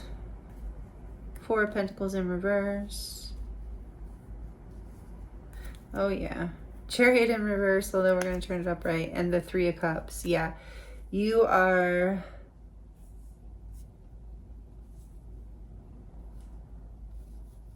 bringing any stuckness, confusion, sense of lack, fear, scarcity, any of that. Burdens. You are now choosing against all of that. You are now choosing what's coming into balance as all of that past energy of expansion, block, expansion, block. Even here, I'm seeing this little heart with the lock. So yeah. Oh, look, my heart, and this is, I'm not, sorry, you know, please don't take this the wrong way, but like, I just heard like, my heart, see, it's so red and full of love, but oh, it's locked. So like, I'm open, but I'm blocked. I'm open, but I'm blocked. And we do this, you know, and it's the pain of the past often, or conditioning or something, but often I'm getting the pain of the past here, you know, and not really letting ourselves, not trusting our emotions anymore, not trusting this full energy inside of us. The dreamer, the one who, and the determined part of us that knows we can ascend, that knows we can dream a little dream into being, you know. You, group 2, I'm feeling, I was going to say we, you know, part of the energy here is like, you know, in the past, what's coming into balance are all these fears. I'm seeing scarcity. I'm seeing a fear of moving into the future. I'm seeing a fear of connecting with friends or partners, feeling burdened, feeling confused, feeling not sure who to trust, feeling left out in the cold, deceived, blocked. Whatever that energy was with Chrysocolla here, and get curious. You're being guided to get curious about that. If you're still doing that shadow work, that's what's coming into balance. You're starting to get curious about it. Like I said, you're starting to master this ability to go within and do this inner alchemy. You're like, all right, this really hurts. Let me get curious. Let me do a drum, for example, ceremony, a drum meditation, and go within and see if I can, you know, follow this. Like, what is this pain trying to tell me? What is this blockage trying to tell me? What is this fear trying to tell me? And maybe you don't do any kind of ceremony, but maybe you just go within. But you're getting curious and you're letting that emotion, you're letting the flow of life or the lack of flow in life be the discerning factor. You're trusting that there are no limits. You're trusting the love of the universe. You're getting curious and adventurous around that as well. What is possible? Making a choice for that in this life. Wow, group 2. Okay, then you have the scissors. I just heard you are cutting all the BS out of your life. All the fat. Cutting out what is no longer serving you, what is no longer necessary, what is no longer helpful, healthy even. Oh, maybe some of you are cutting out wine as I'm playing with this wine glass as I'm saying that. But really the Three of Cups is here too. I think like you're celebrating. But some of you, some of you maybe are balancing out some habits that weren't healthy for you. That's coming up here. Just take it as it resonates. But the wine just always reminds me of like taking some time out for you, relaxing. Again, what it is that you need. Maybe you need a glass of wine by the ocean, or on your back porch, or however it goes, or in your living room with some good music on, or I don't know, whatever you need. But what do you need? And so that's what that reminds me of. And then this little charm I love is this pink unicorn rocking horse. So for some of you, children might be relevant, or grandchildren, little baby girls in particular. But oh no, look at me stereotyping. I'm sorry, forget I said that. So but anyway, yeah, it's also about like this deep healing that you've been doing. What's coming into balance is something in your inner child, you know, something in you that wasn't allowing you to trust the flow of life and the flow of these emotions. You know, you didn't just come up with this out of the blue. And this is a hint to me for some of you that for some of you it was from childhood that some of this stuff was lingering, that you're balancing out and moving through. And then it just also, you know, it's other experiences in life, because then you end up attracting that, magnetizing the lesson in until you learn it, and you're learning it. You are absolutely, that's what's coming into balance. It's like bigger than balance. And for some of you, this is about relationships. It kind of feels like it's an overall of your whole life. And then look, you got the cat after Bella coming out for you. How cool. So yeah, a lot of you resonate with cats, maybe, but you're magical, you're intuitive, you're gifted. And there's always a black cat, actually, usually in the traditional tarot. Is that a cat? That sits next to the Queen of Wands. Yeah, there's her cat. In this deck, it's a cheetah. Figures. See it over there? So there's a cat energy here. There's some of you have spirit guides. Stay with me. I know some people might be like, what? Some of you have spirit guides that are cat beings, feline beings, or actual cats that were your pets that are on the other side watching over you. That happens a lot. Guardian angels, I call them. One of many different types of guardian angels, but some of you have a guardian cat, or a familiar, a cat in your life that is like, you know, your spiritual friend, partner, cohort, whatever. Anyway, you're also magical. The message here is that you, with the Magician, you are magical, you are intuitive. And this said magic too. Remember, water being added to the oxidized copper and silica, I think is what it said, suddenly creates chrysocolla and a whole lot of other things. So you have some sort of gift with inner alchemy too, and the Queen of Wands. Yeah, trust this. Trust your confidence. Your unbotheredness is magnetic and powerful. You're not doing it in a way that is rude or mean. You're doing it in a way that protects your peace and gives you what you need so that you can offer the gifts that you're really here to offer and live the life that you are, you know, genuinely here and wanting to live. Starfish, you are, yes, special. You're unique and strong, have an amazing healing ability, these little creatures. They can lose a limb and grow it back. They are magical, but they live in the water. They're very sensitive. Strong but sensitive, honoring your limits. Boy, can I relate to that group too. And then we have the musical symbol. Some of you are musicians. Shout out to the musicians and sound healers, but also this is about the flow. You know, music is flow, rhythm and flow, you know, so cadence, all those things. So it's about being in the music of life. Ooh, and then you're growing and blooming as I see this next. See the smiley face on this flower. Yeah, the rhythm of life, like just being in the peace of the present moment. What is this baby tarot? Or I'm sorry, infant. We have now a tarot that came out for you. Death. I was holding it in reverse. Not that it really matters, but this is a Scorpio energy. So transformation, major, the ending of this old self. The ending of the old self that didn't have the boundaries that were self-loving and self-caring and that you needed, that didn't have the boundaries. You're rebirthing because it came out in reverse. You know, you're ready.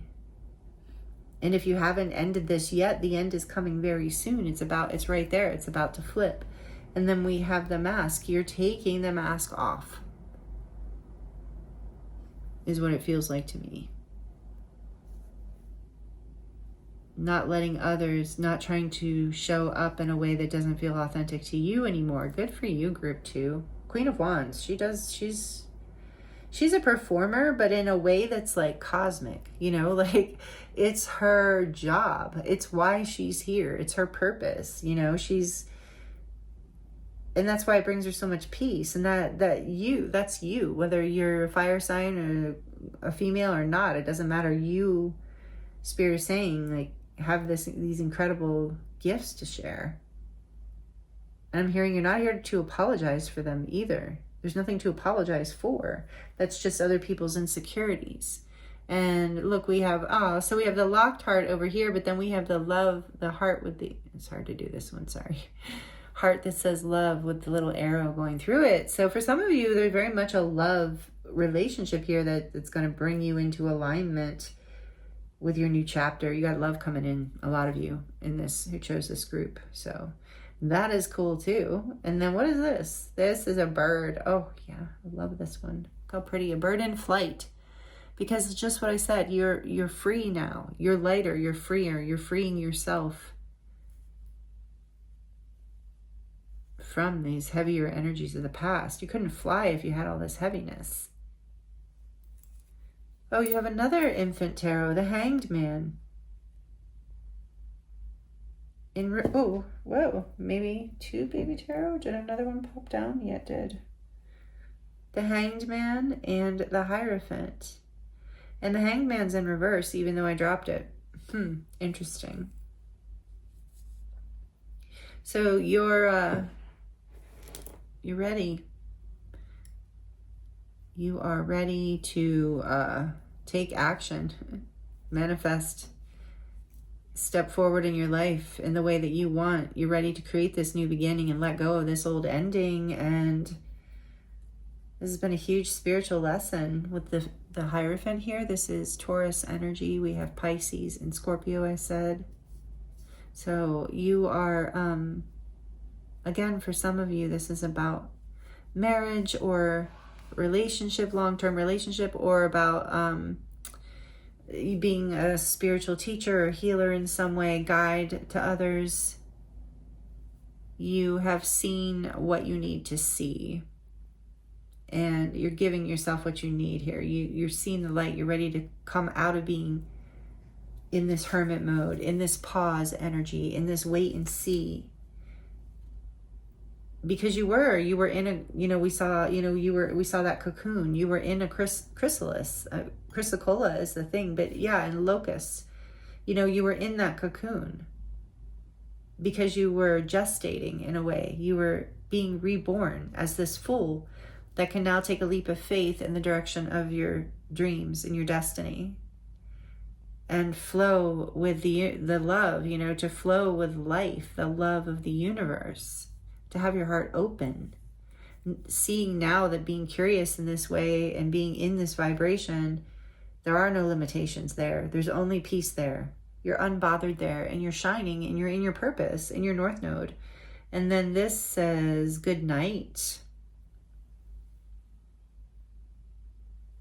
Yeah, I just heard you're going to have people in your life who you can say good night to, whether they're children or other kinds of family, or a spouse, or a committed partner, or friends, roommates. Just even if you're texting goodnight to a friend, it's basically like you are loved, group 2. Spirit wants you to know you are loved. It's also good night to the past, to the things of old that are ready to be released. Let go of that death energy, to be composted into fertile new ground for your new beginning. And last but not least, I love it, we have, what is it? Oh, we're all mad here with the Mad Hatter. Again, a cat. Interesting. We're all mad here, exactly. Show the world the real you, all this Aquarius energy, like be free to be you. That's what you're doing. You're setting yourself free from all the limiting things from the past. You're no longer yearning for something to be something that you're not. You're loving who you are and your life and the moment. There's, like I said, there's been a huge spiritual ascension here, a huge learning, a huge upgrade. And that's what's coming into balance, is you're healing from the past and you're balancing out basically like your own self-love, giving yourself what you need and creating magic in your own life. So wow, wow, wow, group 2. And all the other things I said. It's hard to just summarize it in a little sentence, but here are a close-up of your little baby tarot, your infant tarot, and your charms. Uh-oh, slipping off the lovers. Anyway, we get the idea. So I hope you got to see those or screenshot them if you would like. Thank you so much for being here with me, group 2. I appreciate you. And yeah, I hope these messages were helpful for you. And let me know in the comments if you'd like to share. Thank you for being subscribed. Thank you for all that you donate and all of the energy exchanges you give to the channel. Just even watching, I shouldn't even say just, but even watching the video to the end is extremely helpful, and I consider it to be an energy exchange because I know your time is valuable. So thank you so much. And if you would like to dive deeper into your own personal situation, I am available for private readings, and that link is in the description box below. It will take you to my website, and then you will be able to choose from a variety of different types of readings. So again, thank you, group 2. This is beautiful, and happy full moon. I'm sending you so much love, many blessings, and I look forward to seeing you next time.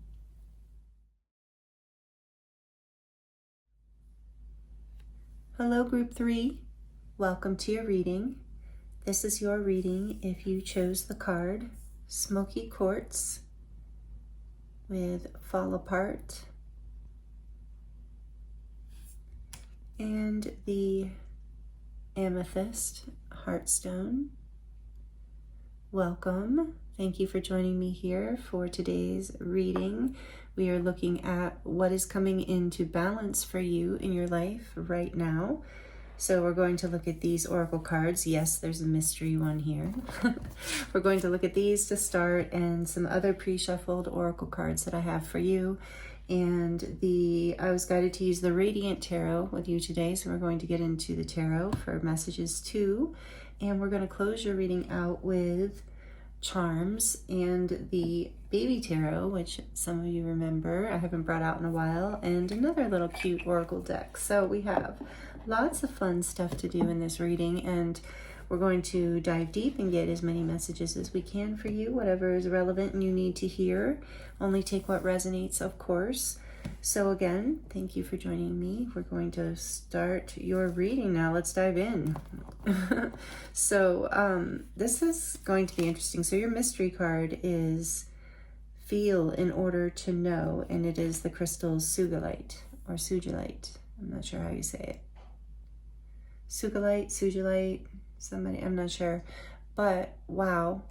So these cards together, I feel like are bringing through a powerful message about what is coming into balance for you. But I want to read from the book to get started on it for you. Actually, here, let me put the cards here. And it's not a lot. You can skip ahead if you'd like, but it's not a long book. So Smoky Quartz, I actually have, I don't know, I have some around. I don't know where, not here. This, yeah, not right here, sorry. But it's quartz, and it just looks a little bit smoky, like a little bit like this color. It's kind of like smoky quartz, but it's not. It's shaman stone coated. What is it? Something coated. Lithium coated quartz, I believe. But anyway, okay, Smoky Quartz, Fall Apart. This is beautiful. I am the ground beneath your feet. I am the hollow in the earth and a cradle to rest in. I still the noise and ease the pain. I am the grandmother who sings you to sleep and sweetens your dreams. I am the foundation on which to place the first stones. I am the place you go when all other places are wrong and rough, and your world feels unrecognizable. I am truth. I am earth. I am solid. I am stable. I am home. It's okay. You can let go now. Smoky quartz is a hug and a cup of tea, a place to fall apart so you can put yourself back together and be strong in the world. I'm going to say be strong in the world again. So, wow, that's beautiful, this card here. And then for Sugilite. Sugilite taps you directly into your nervous system, boosting your innate ability to feel the life forces at work in the world around you, while simultaneously helping you recalibrate the worlds within you. Quiet that noisy brain. Your body is an instrument of knowing. When you pay attention to it, you'll come back into balance. Mind, body, emotions, and spirit. What makes your breathing smooth out? What makes your arms get goosebumps? Feel in order to know. And that's the key phrase for this. Feel in order to know. So, wow. This is what's coming into balance for you, I believe, is like a level of somatic healing. A level of your nervous system recalibrating, you finding some peace and rest in your life, a place where, like, yeah, maybe you've been needing to, I'm hearing retreat, like maybe you have been needing to fall apart. So we're going to get some more information around this. Let's look at, because so I feel like what's coming into balance is,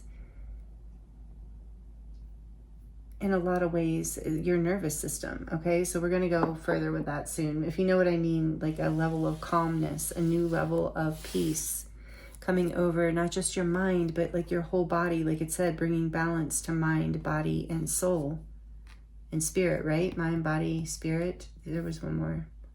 Emotions. Okay, so let's look at these. Actually, these cards we'll take at the end, or not, before we get into the charms, but we're going to start with these. The Shadow Oracle here says, avoidance. It's key to see the need to avoid discomfort, but also to overcome it and thrive. Confrontation and progress.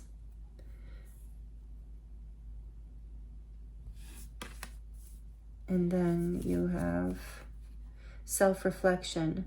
Looking inward helps you see what to improve to make better choices. Awareness, improvement.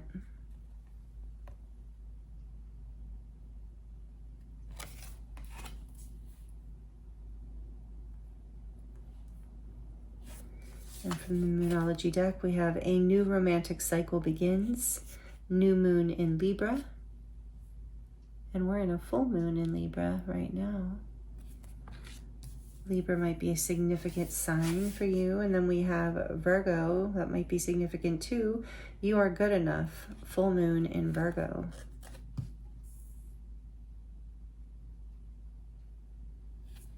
All right. Let's look at the tarot. What is coming into balance for group 3, please, Spirit? Getting a few different things. Obviously, for some of you, a new romantic cycle is involved here. But that's not for everyone. It's a new level of balance in your emotions, though, for sure. All right, let's get a little few more shuffles. This deck is too big for me to shuffle traditional style. I love this deck, the Radiant Tarot. It is this big, beautiful sun. Oh, and there's one of my favorite cards in the whole deck, the Hierophant. So cool. So yeah, all of these, there's a collective message here, a theme, now that I'm on group 3, of ascension. We are going through a major upgrade, major shift, a new cycle. There's a new cycle beginning for sure. And for some of you, with the You Are Good Enough, There's some sort of level of, perhaps for some of you, this romantic cycle is your own self-love journey. You're falling deeper. A new romantic cycle with yourself is starting again. Not in a weird way, of course, but just in this way of no longer avoiding this self-reflection. No more. Some of you like are bringing into balance something that's been going on, that's been off balance with your body, or like something with you, like your emotions. You know, something hasn't been. You have been. As you've been avoiding something, allowing yourself to just fall apart and feel what you need to feel and honor it in order to know what you need to know, in order to get the reflection. It's been a difficult process for you to surrender into, but this is what's coming into balance, or the fact that you're doing it is bringing balance into your life. It's allowing you to see your value and worth and attract in a new cycle of love, whether it's self-love or love with another person or a counterpart, or even, you know, a new friend or someone special, however it goes. All right, so what does group 3 need to know, please, Spirit, about what is coming into balance in their life right now? Whoa. Okay, we have the King of Cups and the Emperor. New romantic cycle with that King of Cups. He's quite the King of Love with the geese around him. And then we have the Emperor, also can be the King of Love, the divine masculine energy. It doesn't have to be a man, though. We all embody this. So the Emperor, number 4, this is Aries energy. The King is water energy. I'm not sure exactly which sign, but I'm going to just say Cancer, Pisces, or Scorpio would be significant. It doesn't have to be these. I'm just calling them out. So the Emperor is also could be a divine counterpart, a husband, a father, something like that. But all right. Anyway, what's going on here? It could also be, it doesn't have to be about a masculine. Let's get more information. What's coming into balance here for group 3? Death. Oh, I love this card in this deck, number 13. Death.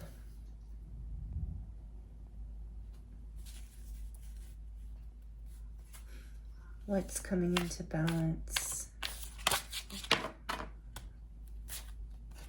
The Queen of Cups. And the King of Cups. Yeah.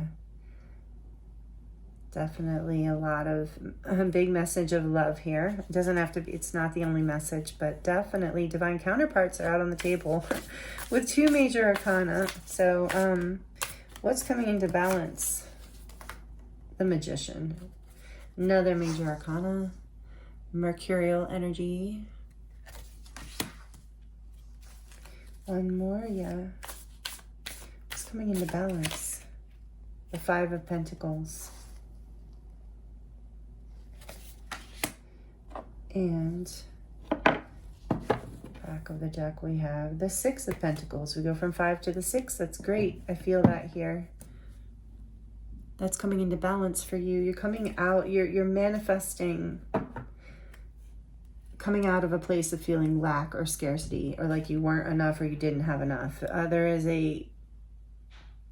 with the Emperor and Death, in between the 2 counterparts here, this is like a powerful transformation.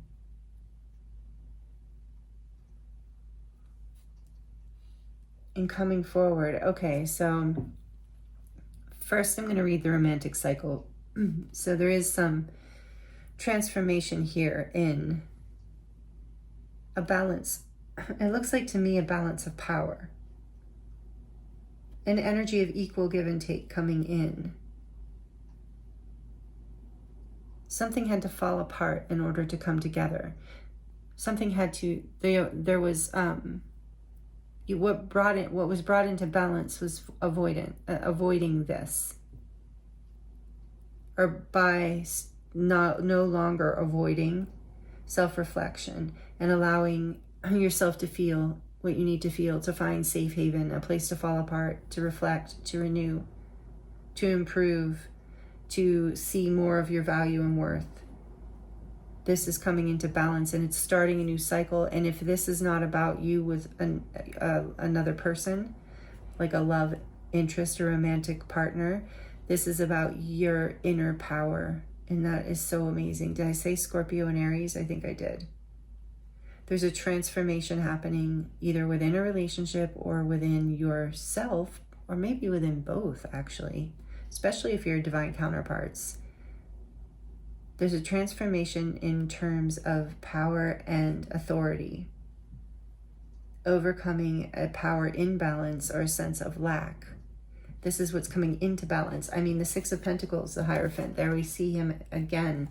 This spiritual lesson is here, this commitment. For some of you, this is your divine counterpart, for sure. What I mean by that is it's a soul contract, a spiritual connection. For some of you, it might be a spouse or a life partner or a committed partner, but it's somebody you see as your person. Or it's you no longer avoiding this, what your body has been and feelings have been trying to say to you. Finally stopping feeling, I'm hearing even feeling that you're good enough to deserve to take the time and attention, that you just stop avoiding this. And through this, so this is balance. Look at the balance of the 3 on one side, 3 on the other. With the Hierophant behind that, there's like and if it's about yourself, it's a commitment. It's a new balance within you. A commitment to your own like stability, growth, abundance, power, being true to your heart, being true to what you love, standing in that truth, creating, knowing that you are the force of creation in your life. I mean, the way this is coming through, the Emperor, Death, and the Magician. Like this is how, whatever this new cycle, it's either a new cycle. I think it's both for a lot of you. Like you're manifesting past, you're literally whatever is in the old is those little skulls at the bottom. And they're now becoming fertile ground, compost, whatever. And look, this one's in the ground too. It's like there's this energy of renewal, rebirth. And in the United States, where I'm at anyway, we're moving into spring right now. But this would go for a fall too, of like going underground and hibernating. So whatever, however you want to take it, but there's a sense of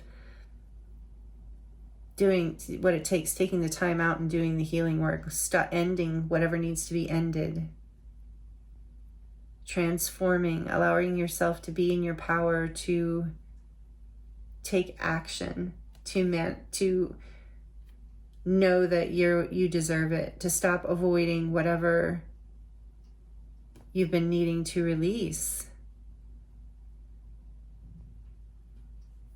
So I'm going to get a little more information because that's what I'm getting right off the top. And the Hierophant, we're going to keep that guy too, you betcha. And then we have the Knight of Pentacles behind that. So cute. I thought this deck would be good with the little squirrel. I mean, I was intuitively drawn to it, but it's a good match for the little squirrel. This is so much like what is coming into balance is, like I said, your power, your stability, your balance inside of yourself, because you're doing this healing. You're letting yourself heal. If this is about a relationship too, it might be about, or a job even, it might be about like being willing to let it fall apart and let yourself feel what you need to feel in order to know what you need to know, and see your value and worth, or the value and worth of the situation, in order to regenerate. This Emperor with the Death feels like regeneration to me. And it's making me think of that card, and some of you know the Wisdom of the Oracle deck, with the regeneration and that tree. Yeah, it's such a beautiful deck. But I'm feeling that here, regeneration of intuition and compassion and love, manifesting out of scarcity, out of a lower sense of self-worth somehow. So like I said, for those of you that it's not about a relationship, it's about no longer avoiding this inner reflection, this inner pain that you've been avoiding, that's maybe now been showing up in somatic things, and like physical ailments or headaches or lack of sleep, or however it's been showing up. So you're taking your power back. You're literally transforming by doing this, by letting yourself find safe haven, find a beautiful safe place where you can call home, where you can, and you are learning a very big spiritual lesson around self-love, I'm hearing, and self-trust. And for some of you, this is helping you manifest a like healthy counterpart relationship. Maybe it wasn't before. Maybe there was an imbalance in the give and take, or it felt like there was. Take these messages as they resonate. I want to look a little deeper into what is the Emperor here. Tell us a little bit more about the Emperor, please, Spirit. The Page of Swords. Oh, I just heard you're getting your voice back. You're getting your, you're seeing, oh, I just got chills too. Like you're seeing what it is. Like you have the vision and the strategy and the power to create it. There's a real like alchemist kind of vibe going on here. Tell me more about death. Whoa. The King of Swords. Now we have swords coming out. Air signs. Libra, Gemini, Aquarius. King. Yeah, this is a whole lot of like, oh, head and heart balance. I'm hearing head and heart coherence. Oh yeah, and air with the Magician. The Magician is Mercury technically. So, but it's all the elements. The Magician is all the elements. But my point is there's this balance between wisdom and heart wisdom, like head wisdom and heart wisdom that you gain by moving through whatever that's what's coming into balance for you. And it's giving you a lot of insight, and you're learning a lot, and you're taking action. There's something here about communicating clearly as well, like having like matured emotionally and in terms of knowing what you want, because you've cleared this past cycle, seeing clearly and being able to act clearly, being able to make a plan, being able to know, being able to manifest from the heart space and the head space, which is exactly the way to manifest. And then look, there's this lesson. I'm seeing this guy being like, yep, that's what I'm saying. So there's a spiritual lesson here, a big one around your self-worth, that you're worth it, group 3. You know this because you've already, I think, done this work. But that's what you had to, that was part of the journey, is having to accept that you were worth. Letting yourself fall apart, letting yourself listen to what you feel, trusting your intuition, trusting your body, trusting your heart. Letting go of what wasn't serving you, that didn't feel in alignment, that didn't feel good, that felt like it was hurting your self-esteem, or that you were allowing it to. And so it's like in some way here you've transformed and taken your power back, and it's brought you into alignment within yourself and or within a divine counterpart kind of relationship, a soul connection. On the back of the deck, we have the 10 of Swords. Yeah, that's why you have to fall apart. There was and I'm hearing that again, fall apart to come together. So you're falling apart so that this is a painful ending. This is an ending that, it's painful.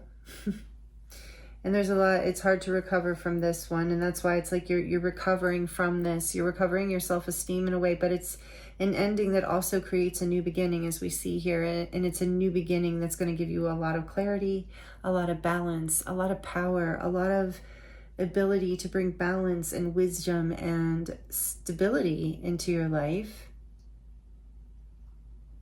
So letting yourself, what's coming into balance is you're healing from this painful betrayal or ending, or whatever it was.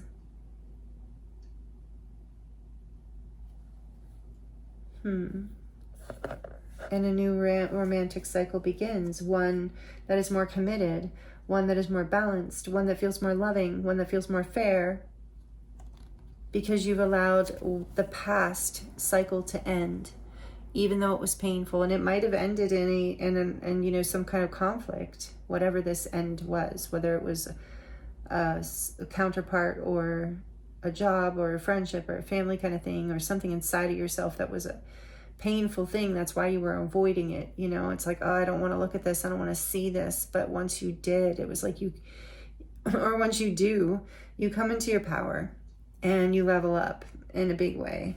Let's see what's behind that. The 10 of Cups, you level up in a big way from 10 to 10. 10 of Cups is all about happiness, emotional satisfaction and fulfillment, happy family, happy life, whatever family is to you, or multiple forms of family. Yeah, going from this to this, but you have to fall apart to do it. So maybe some of you are in this process where you've let yourself let go and do this work. And for those of you who have this, like, you're manifesting this beautiful new beginning that's going to make you very, very happy. So that's what's coming into balance for you. Group 2, let's get, that rhymes, I love it. Let's get some more of these messages, these unicorn ascension messages for you. And I grabbed these not even really knowing that this was going to have such a strong, this video and these readings were going to have such a strong ascension energy in them, but they really do. For some of you, this is like, yeah, just something you've been really wanting. So I'd say for all of you, it's something you've been manifesting. So through the unicorn deck, you have the Violet Flame. I love this card. It says, invoke the cosmic diamond violet flame. Transmute all that is not love. Yeah, you're doing some deep healing here. And it's not easy. It doesn't feel good, but maybe this is reading hopefully can encourage you that it's not for nothing. Like, you really are going to be happy as this new cycle begins. And it says, yeah, transmute all that is not love. And that's what you're doing as a magician. You're saying, no, this isn't good enough. I don't want to feel this pain. I don't want to do this way. I want a commitment that is fair, beneficial, equal, beautiful. It doesn't have to be equally equal, but energetically equal. So if that makes sense. Number 40, Stargate of Libra. Another card that I love, by the way, with this rainbow here. Some of you might feel that connected to rainbows. Expand your causal chakra. Enter the unicorn kingdom. So this is your chakra. I believe it's above the crown chakra. It's like a soul connection point. And this is like, some of you might resonate as Lyran starseeds. Some of you might resonate with Saint Germain, with the violet flame coming out. But there's this energy of ascension. There's rainbow here with cosmic, diamond. But diamond made me think of rainbow, how it like glitters off of the facets. So there's this energy of a full ascension. Mind, body, spirit. All of you. And some of you, like I was going to say, resonate with being Lyran starseeds. You don't have to. You can let that go if that's not your thing.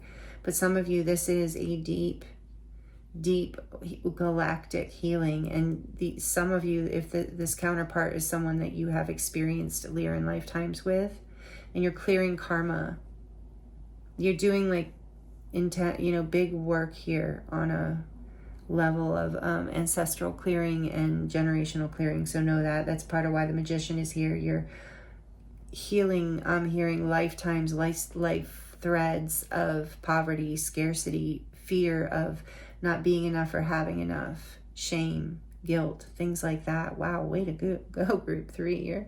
You're powerful. Like, look how powerful that, and you have the angelic energies, frequencies on your side. I'm hearing you have since you were little. You're an earth angel, most likely. You resonate with that maybe.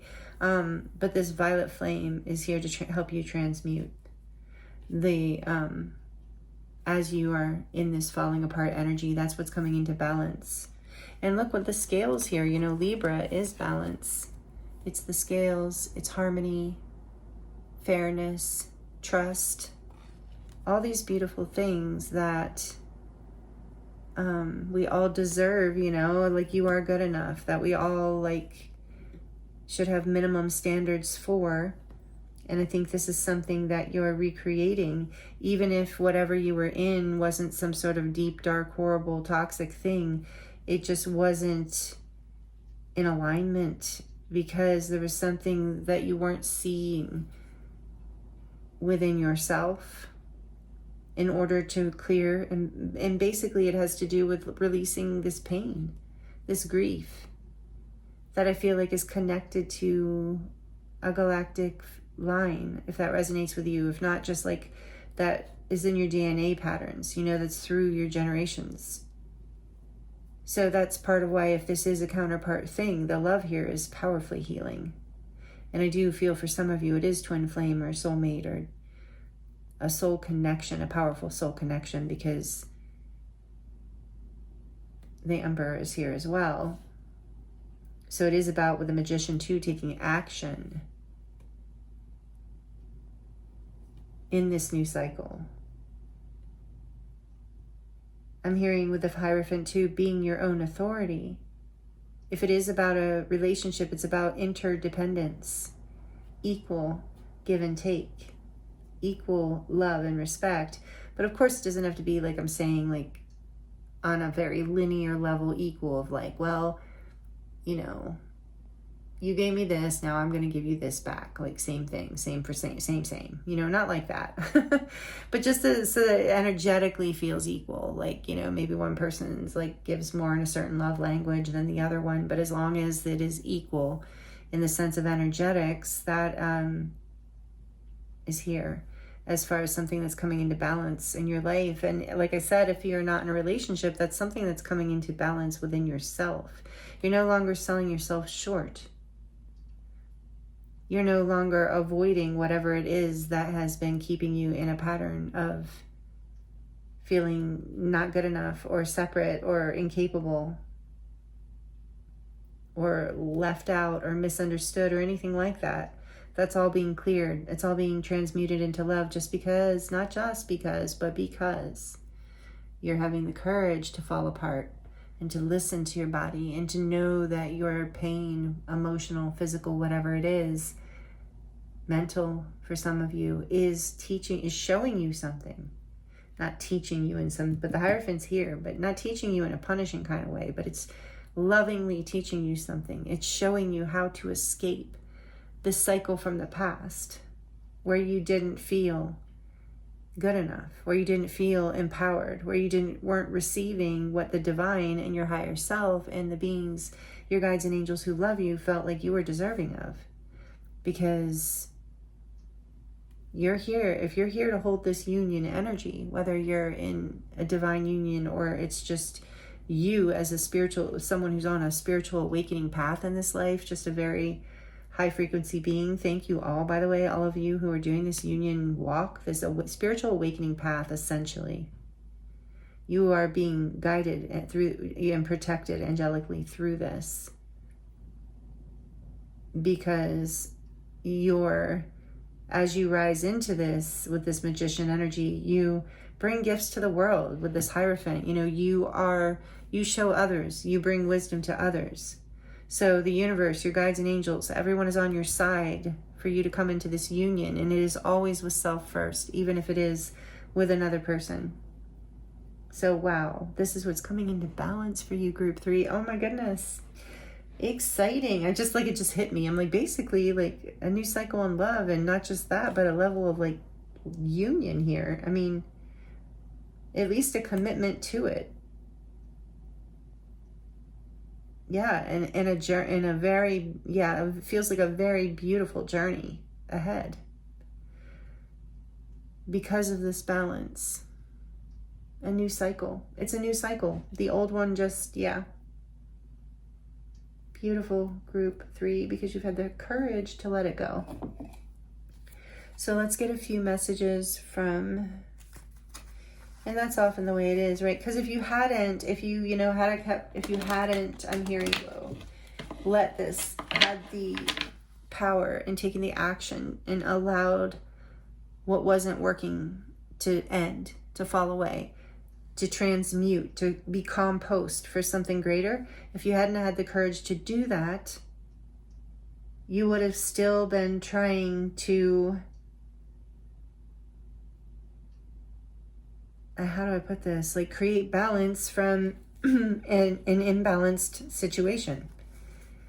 Like there's no way in the physical terms, because we're talking about pentacles, and that can be anything physical, time, energy, money, gifts, opportunities, relationships, but whatever it is in the physical world, you can't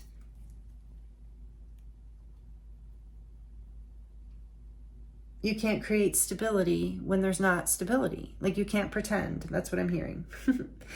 You can't, what is it that I would hear? I'm hearing one of those old sayings. It's kind of like, I'm just like barely hearing it. What is it? You can't. Oh, have you heard this? Let me know in the comments. It's so funny. My mom's got like a million of these sayings, and I don't know if it's rural kind of stuff or what, but anyway, but this one is like, you can't get blood out of a turnip. So, I'm like, I've never fully understood that saying, but you can't get blood out of a turnip, but I understand the context of it when it would be used, when I would hear it growing up. In other words, like you can't get something out of something that doesn't exist there. And so that's why, there we go. Thank you, Spirit. So that's why you had to just let this fall apart and let yourself fall apart and let yourself listen to your body, your emotions, all the stuff, because it's bringing it into balance, and it's opening a stargate or a portal, or however you want to look at it, where you can expand into a greater level of consciousness and a greater level of peace. And honestly, like what I'm seeing here is self-empowerment and union, like meaning with, so if it's not with a partner, it's the same thing of like partner, and it's always partnering on the inside first, like being, and this is about with the cups here, being balanced in your heart space, being very equal and, what's the word? Well, for people who are single, or not talking about a relationship here, it's about being like, not arguing with the different parts of yourself, or not being overly in the masculine energies of doing, or just as an example, or overly in the feminine energies of being. You've like created, you've like come into you've let the old patterns of the past, anything self-sabotaging, anything of lower frequency, any voices in your head that were holding you back or down, you've cleared those. You're doing the work to let the old frequencies, energies, thoughts, whatever, die, letting yourself fall apart, grieve, whatever you have to do to clear, to transmute, because then you're coming back into your power. You have the knowledge you need, you have the courage, you have the curiosity, you have the clarity, and the ability to take action in a really powerful way. So this is in regard, and then you're ready to manifest something new, either out of a romantic connection or out of your life, but it is heart related. I love that it's cups here, because regardless of whether it's a relationship or not, it is about a new romantic cycle, because that goes with these cups. It's like a new cycle of your life that allows you to be like in a greater capacity for love, where your heart is more open, where you're happier.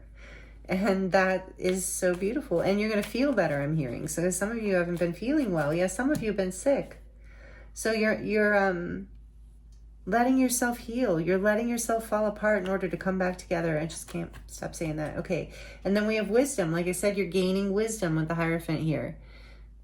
See your adversities, and that's what this Five of Pentacles is. See your adversities as opportunities to expand your spiritual light. And you're doing this by not avoiding what's coming up. You're not avoiding your fears, your pain, your grief, your disappointment, your excitement. You're not avoiding anything. You're not avoiding yourself.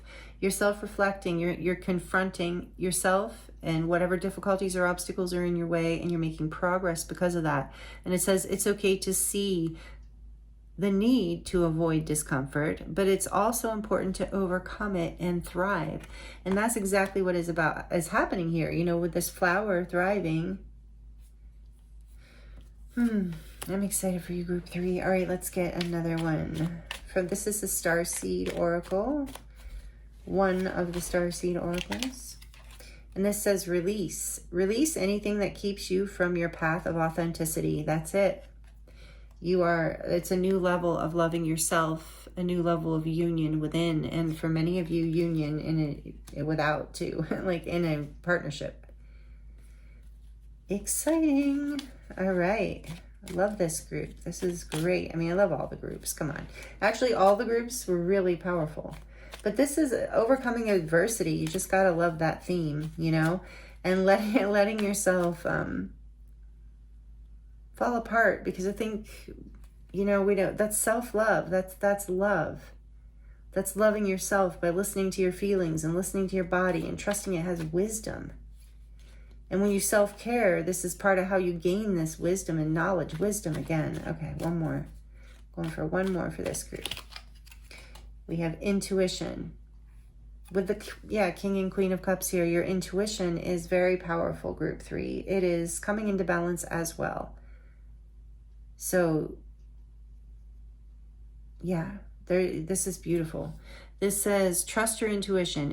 It has been guiding you to the answers that you seek. Your intuition and your body. Sorry about the background noise. Your intuition and your body. And then this says, free spirit. To be a free spirit is to float without walls, to fly without judgment, and to love without conditions. And that's the counterpart journey. To love without conditions to the best of our ability as flawed humans as we are, right? But wow, I just got chills. Free spirit.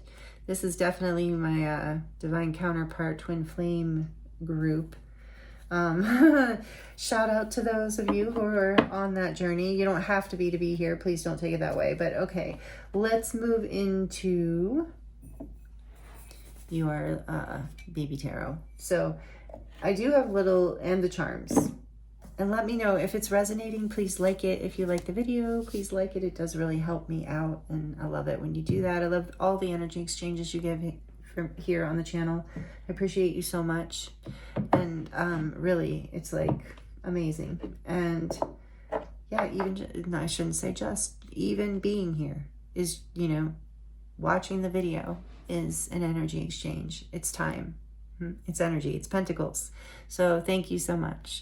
I appreciate you and your time. So we're going to get into the baby tarot for you. And then I have what I would call infant tarot in here. Here's strength peeking out at me. Even smaller little ones that some of you know that I put into the charm bowl a while ago. So I'm calling those the infant tarot now, because these have been the baby tarot and I've had them for a while, but I haven't used them in a while. So we're going to do these first. I love this little hand-painted, crafted cup. So for group 3, please, Spirit, what do they need to hear from the baby tarot about what is coming into balance for group 3's life? Oh, did I see strength again? Strength might really be here for you. Okay, let's see. And then I'm going to get some charms. So this can get a little loud if you're sensitive to noise or you have headphones in. You might want to turn it down for just a few seconds. For group 3, what do they need to hear? What's coming into balance in their life right now? What do they need to hear from the charms? What does group 3 need to hear? There's a little heart with wings. Like I said, you're about to fly. Free spirit. Okay. So I'll put that over there. Let's look at your tarot first. Let's move these over. Okay, we have the Knight of Cups. So here comes that love. A new romantic cycle begins. There it is. The love offer, the opportunity from the universe or from an actual person or both. And then we have death. You have death twice. There's strong Scorpio energy here. Transformation and like a deep soul healing is what I'm feeling here too with death. The end, like the karmic ending of things. Oh, I just got chills on that. And then we have, is that in the reverse? Good. We have we have the 4 of Pentacles and it's in reverse in my hand, and I'm keeping it that way. Just in the sense of I want it to pour out, because I feel like that's the way it should be. That's what it feels like to me intuitively. And here's the Three of Cups. So I feel like you are, look at you moving forward on these horses. You are transforming. You are moving forward in this new cycle of love, and basically creating a whole new timeline, a whole new chapter here, where you're celebrating, where you feel camaraderie and soul connection and celebration in your life. Even if this is with a divine counterpart, this is like your whole, like other people too. Or is this the King? It is the King. Sorry. So either way, we're leaving him upright, because yeah, it is about, thank you, Spirit. But that message, as Spirit's telling me, that message is relevant. The Four of Pentacles in reverse, because a lot of you, that's going to resonate. It's with, oh yeah, with the Five of Pentacles here. What I was saying, this scarcity, fear, holding on, not being guarded. So that is transforming. You're allowing this yourself to move forward with this transformation, with this new romantic cycle, however it resonates. And it's like you're celebrating.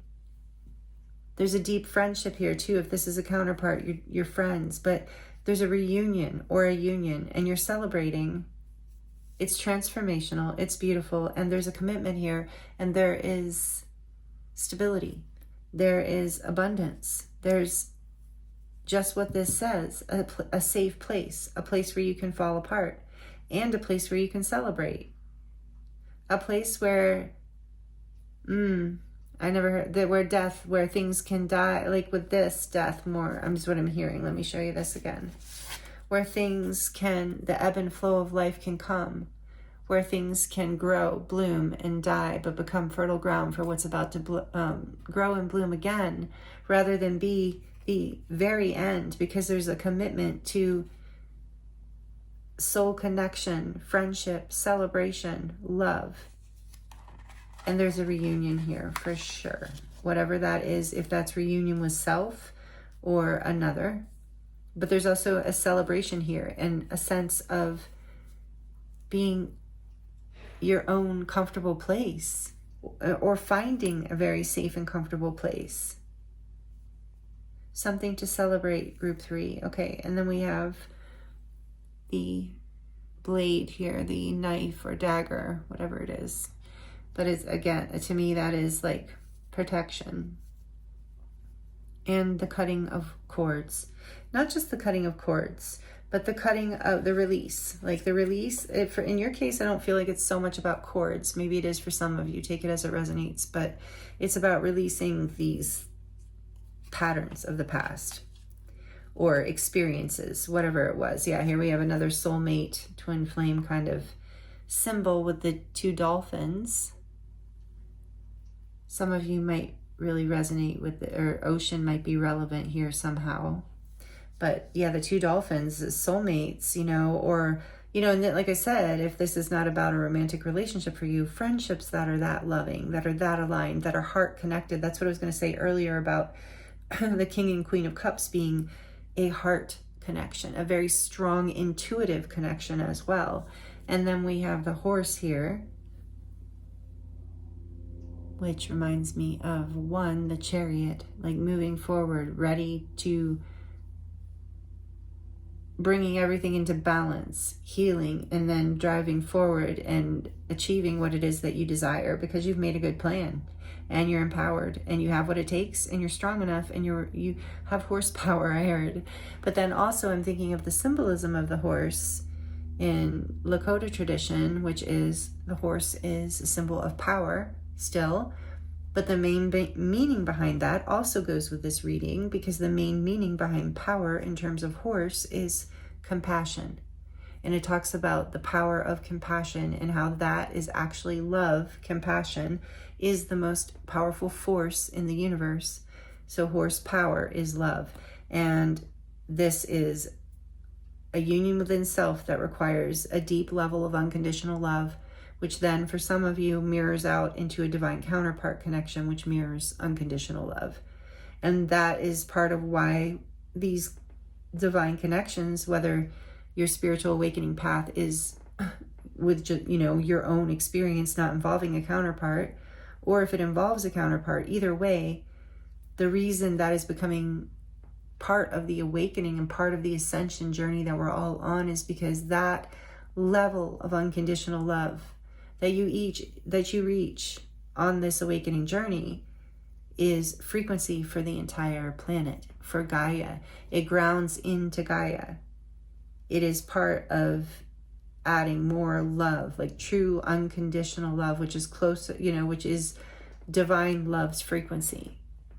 Bringing that through, really into relationships is like that union of non-duality, like what actually is, not to get into like confusing philosophy, but what's impossible, everything is one, but yet it's separate. Like it's that, like both this and that are true. I'm an individual, but I'm also one with everyone. So, it's that kind of thing. I'm getting really deep now, but that's some of you are definitely on a twin flame journey.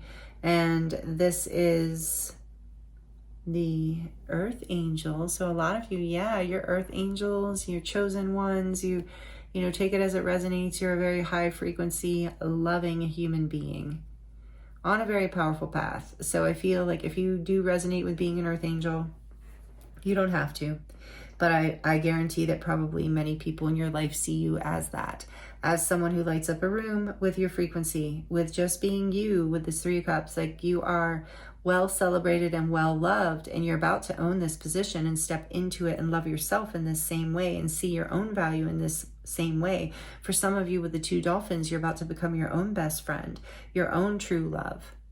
And guess what that attracts into your life? The real thing. Well, not you're the real thing, but the mirrored thing.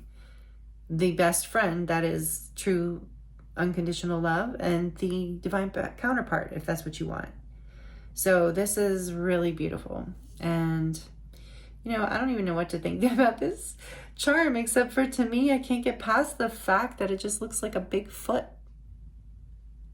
Some sort of like animal foot, right? 1, 2, 3. No, there's 5 toes. Like, it's like a big foot. So Bigfoot.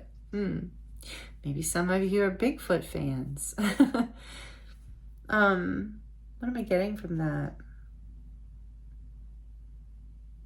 Yeah, I'm just getting about like stepping forward. Feeling like that stability with this King of Pentacles. Because that's a wide little foot. Feeling solid in your step, feeling connected to earth, to abundance, to celebration. There's a big transformation happening here for you, group 3.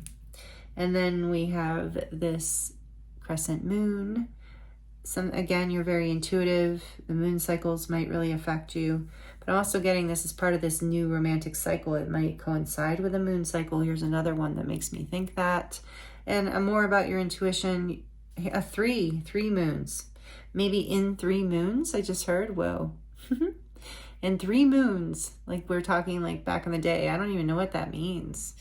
I guess in 3 moons, literally. Is it 3 full or 3 new moons, or just 3? Yeah, it would be 3 new moons. Okay, so here's a little timing message for those of you who are still here at the end with the charms.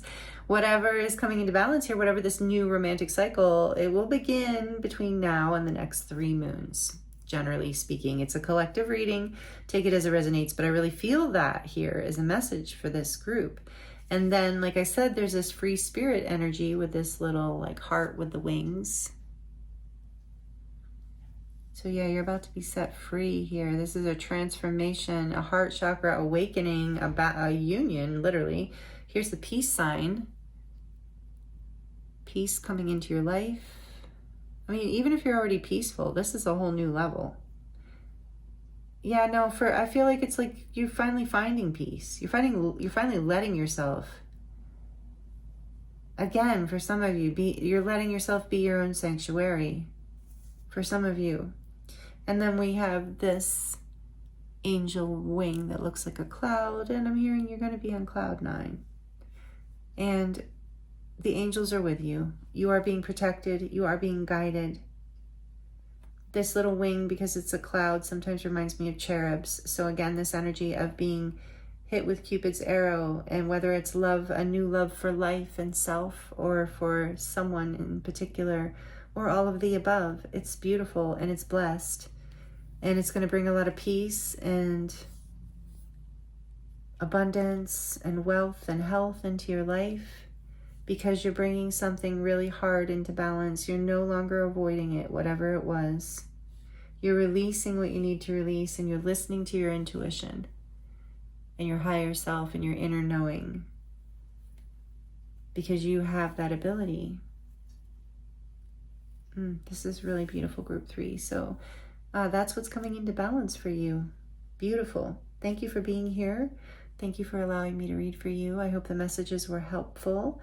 I am available for private readings if you're interested in diving into your personal situation a little deeper.